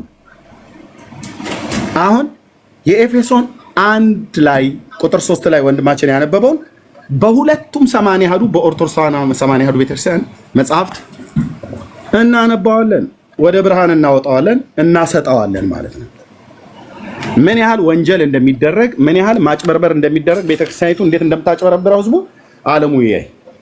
አባ ተክለ ሃይማኖት ፓትርያርክ ርዕሰ ሊቃነ ጳጳሳት ዘኢትዮጵያ የዛሬ በ1980 ዓመተ ምህረት ማለት ነው። የዛሬ ስንት ዓመት ማለት ነው? ምቱት። አሁን 2018 አይደል? የዛሬ 38 ዓመት የታተመው ይህ መጽሐፍ ቅዱስ በዲሲአርኦ 53 የኢትዮጵያ መጽሐፍ ቅዱስ ማህበር ለኢትዮጵያ ኦርቶዶክስ ቤተክርስቲያን ታተመ ይላል። ይሄ 80 አሐዱ መጽሐፍ ቅዱስ የኢትዮጵያ ኦርቶዶክስ ቤተክርስቲያን 80 አሐዱ። በዚህ ክፍል ላይ ኤፌሶን መልእክት መጽሐፍ ምዕራፍ 1 ቅድም ቁጥር 3 ላይ ወንድማችን ያነበበው ይሄው እንደዚህ ይነበባል። እዚህ ላይ ራሱ ሰርዛው ማለት ነው። እዚህኛውም ላይ ወንጀል አለ። በዚህ ክፍል ላይ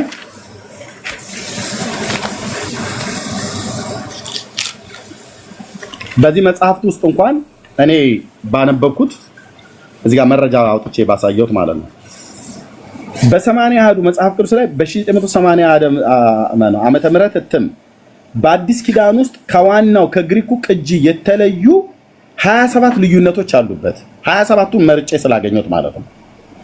ለምን ብዬ ጥያቄ ምልክት አኖሬያለሁ። በሰውም በእግዚአብሔርም ተጠያቂዋ የኢትዮጵያ ኦርቶዶክስ ተዋሕዶ ቤተክርስቲያን ናት። ምክንያቱም የመጽሐፉ ባለቤት እርሷ ናትና 27ቱን ልዩነቶች እኔ ሳንብ ያገኘኋቸው ነው። ልብ በሉ። ከሱ ውስጥ አንዱ እዚህ ጋር ይሄኛው ቀለም የተጻፈበትን ቀለምና ይሄኛውን ቀለም ይዩት።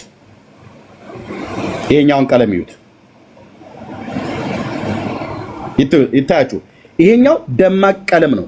የተሰረዘበት ቦታ ላይ ያሉትን ደማቅ ቀለሞች ያሳያቸዋል። ለምሳሌ በሰማያዊ በክርስቶስ በሰማያዊ ስፍራ በመንፈሳዊ በረከት ሁሉ የባረከን የጌታችን የኢየሱስ ክርስቶስ አምላክና አባት ብሎ የሚለውን አምላክን አውጥታ አባት ይባረክ ብሎ የሚለውን ጻፈች። አምላክ ብሎ የሚለው የታለ? ኤርሚያስ ኦርቶዶክስ አውጥተዋለች። ማውጣቷን እንዴት አወቀህ አንተ? ግሪኩ እናት ቋንቋው የብሉይ ኪዳን በተመለከተ ዕብራይስጥ፣ አዲስ ኪዳን በተመለከተ ግሪክ ብላለች። ግሪኩ ላይ ምን እንደሚል ራሷ ቤተክርስቲያኒቱ ጋር ስትናገር በአንደኛ ቆሮንቶስ ማለት በኤፌሶን መጽሐፍ ምዕራፍ 1 ላይ ቁጥር 1 ቁጥር 8 ምዕራፍ 1 ቁጥር 3 ላይ በግሪኩ የጌታችን የኢየሱስ ክርስቶስ አምላክና አባት ይላል። እንዴት አይነት ወንጀል እኮ ነው የምትሰራው ቤተክርስቲያኒቱ። የግሪኩ የጌታችን የኢየሱስ ክርስቶስ አምላክና አባት ብሎ ካለ ለበኩረ ጽሑፉ ታማኝ መሆን አለባት። በኩረ ጽሑፉ ግሪክ የተጻፈው አዲስ ኪዳን የተጻፈው በግሪክ ነው ብላናለችና ይኸው እዚህ ጋር ማለት ነው። ይኸው ከቤተክርስቲያናችን ሃይማኖት አነጋገርና ግዕዙ ጋር እንዲስማሙ የተደረጉ ቃላት፣ አረፍተ ነገሮች አልፎ አልፎ ብሉይ ኪዳንን በተመለከተ ከዕብራይስጥ ያው የብሉይ ኪዳን መጽሐፍት እናት ቋንቋው በኩረ ጽሑፉ በዕብራይስጥ ስለተጻፈ ማለት ነው። ሐዲስ ኪዳንን በተመለከተ ከግሪኩ፣ ምክንያቱም የአዲስ ኪዳን መጽሐፍት የተጻፈው ጽርህ ወይንም ግሪክ ነው ብላ ስለምታምን ስለምታቅም ትክክልም ስለሆነ ማለት ነው።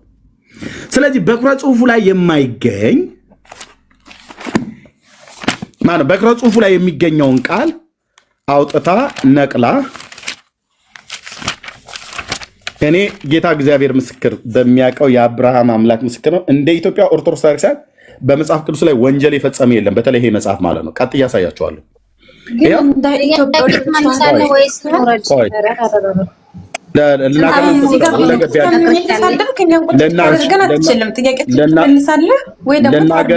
ልናገርና ልስጠሻ ለአንቺ ሳይሆን ሁለገብ ቆይታለች።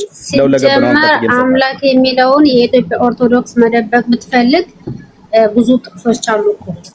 ልክ ነው።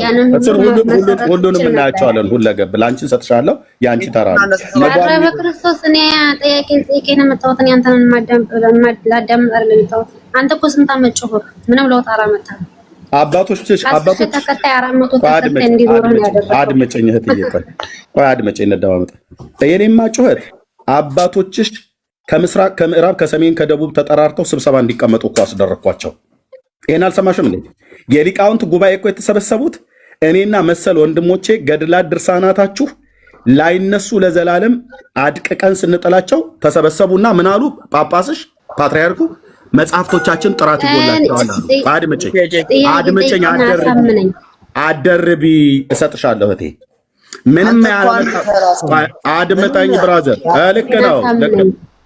አትንጫጩ፣ ተደማመጡና አሁን አሳምነኝ። እኔ ጥርት ያሉ ኦርቶዶክስ ነኝ። ልጨርስ።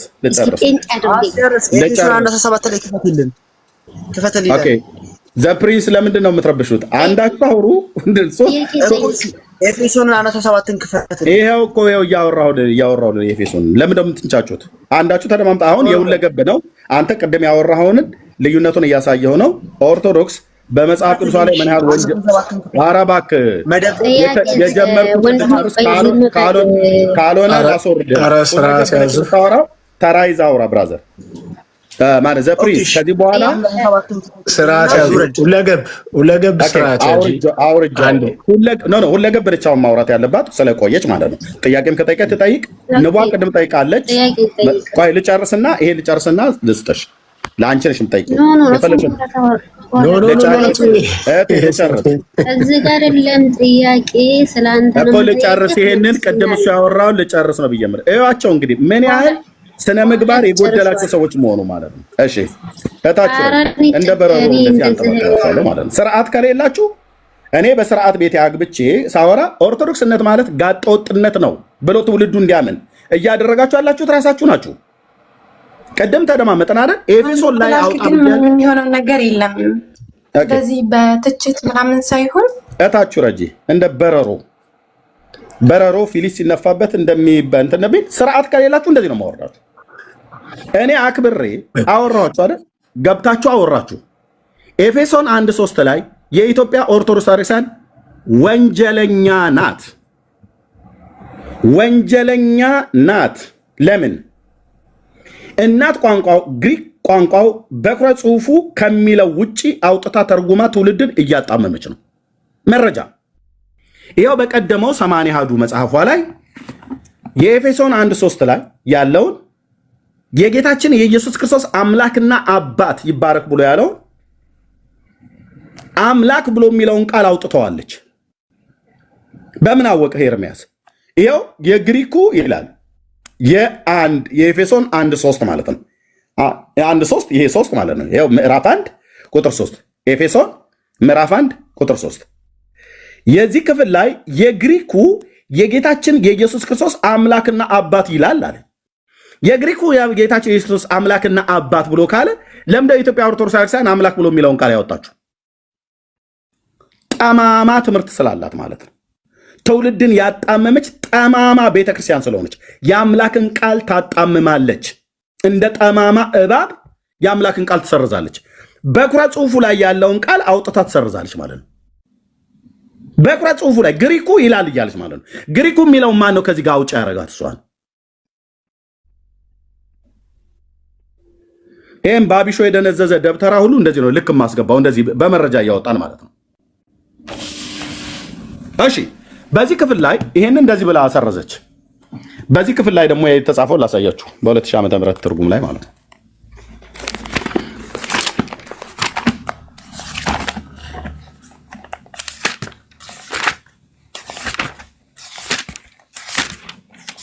ኦኬ ኤፌሶን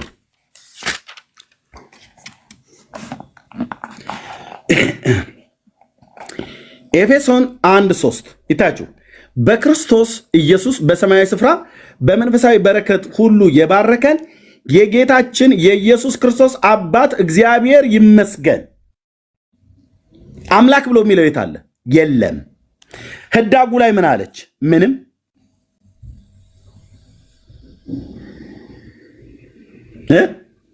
ምንም። እዚህ ላይ ህዳግ ላይ ያስቀመጠችው ሲጀምር እዚህ ጋር ነበር ያለው። ነቀለችና አወጣችና እዚህ ጋር አስቀመጠችው። ወንጀል 1 ከዛ ይሄኛውን ትታ ስትተረጉም ይሄኛውን ደግሞ ወንጀል 2 አሁን ህዳግም ላይ አላስቀመጠችውም። ነቅላ ጣለችው፣ አጠፋችሁ ማለት ነው። እዚህ የጌታችን የኢየሱስ ክርስቶስ አምላክና አባት ይባረክ ብሎ የሚለውን ቃል ግሪኩ ላይ ያለውን ነቅላ አወጣችና አምላክ ብሎ የሚለውን ነቅላ አወጣችና አባት ብሎ የሚለውን ጻፈችና በዚህኛው ላይ ስታመጣ አምላክ ብሎ የሚለውን እዚህ ጋር በህዳግ እንኳን ግሪኩ እንዲህ ይላል ብላ ታማኞች አይደሉም፣ አላስቀመጡትም። ድንገት ካለ እዚህ ላይ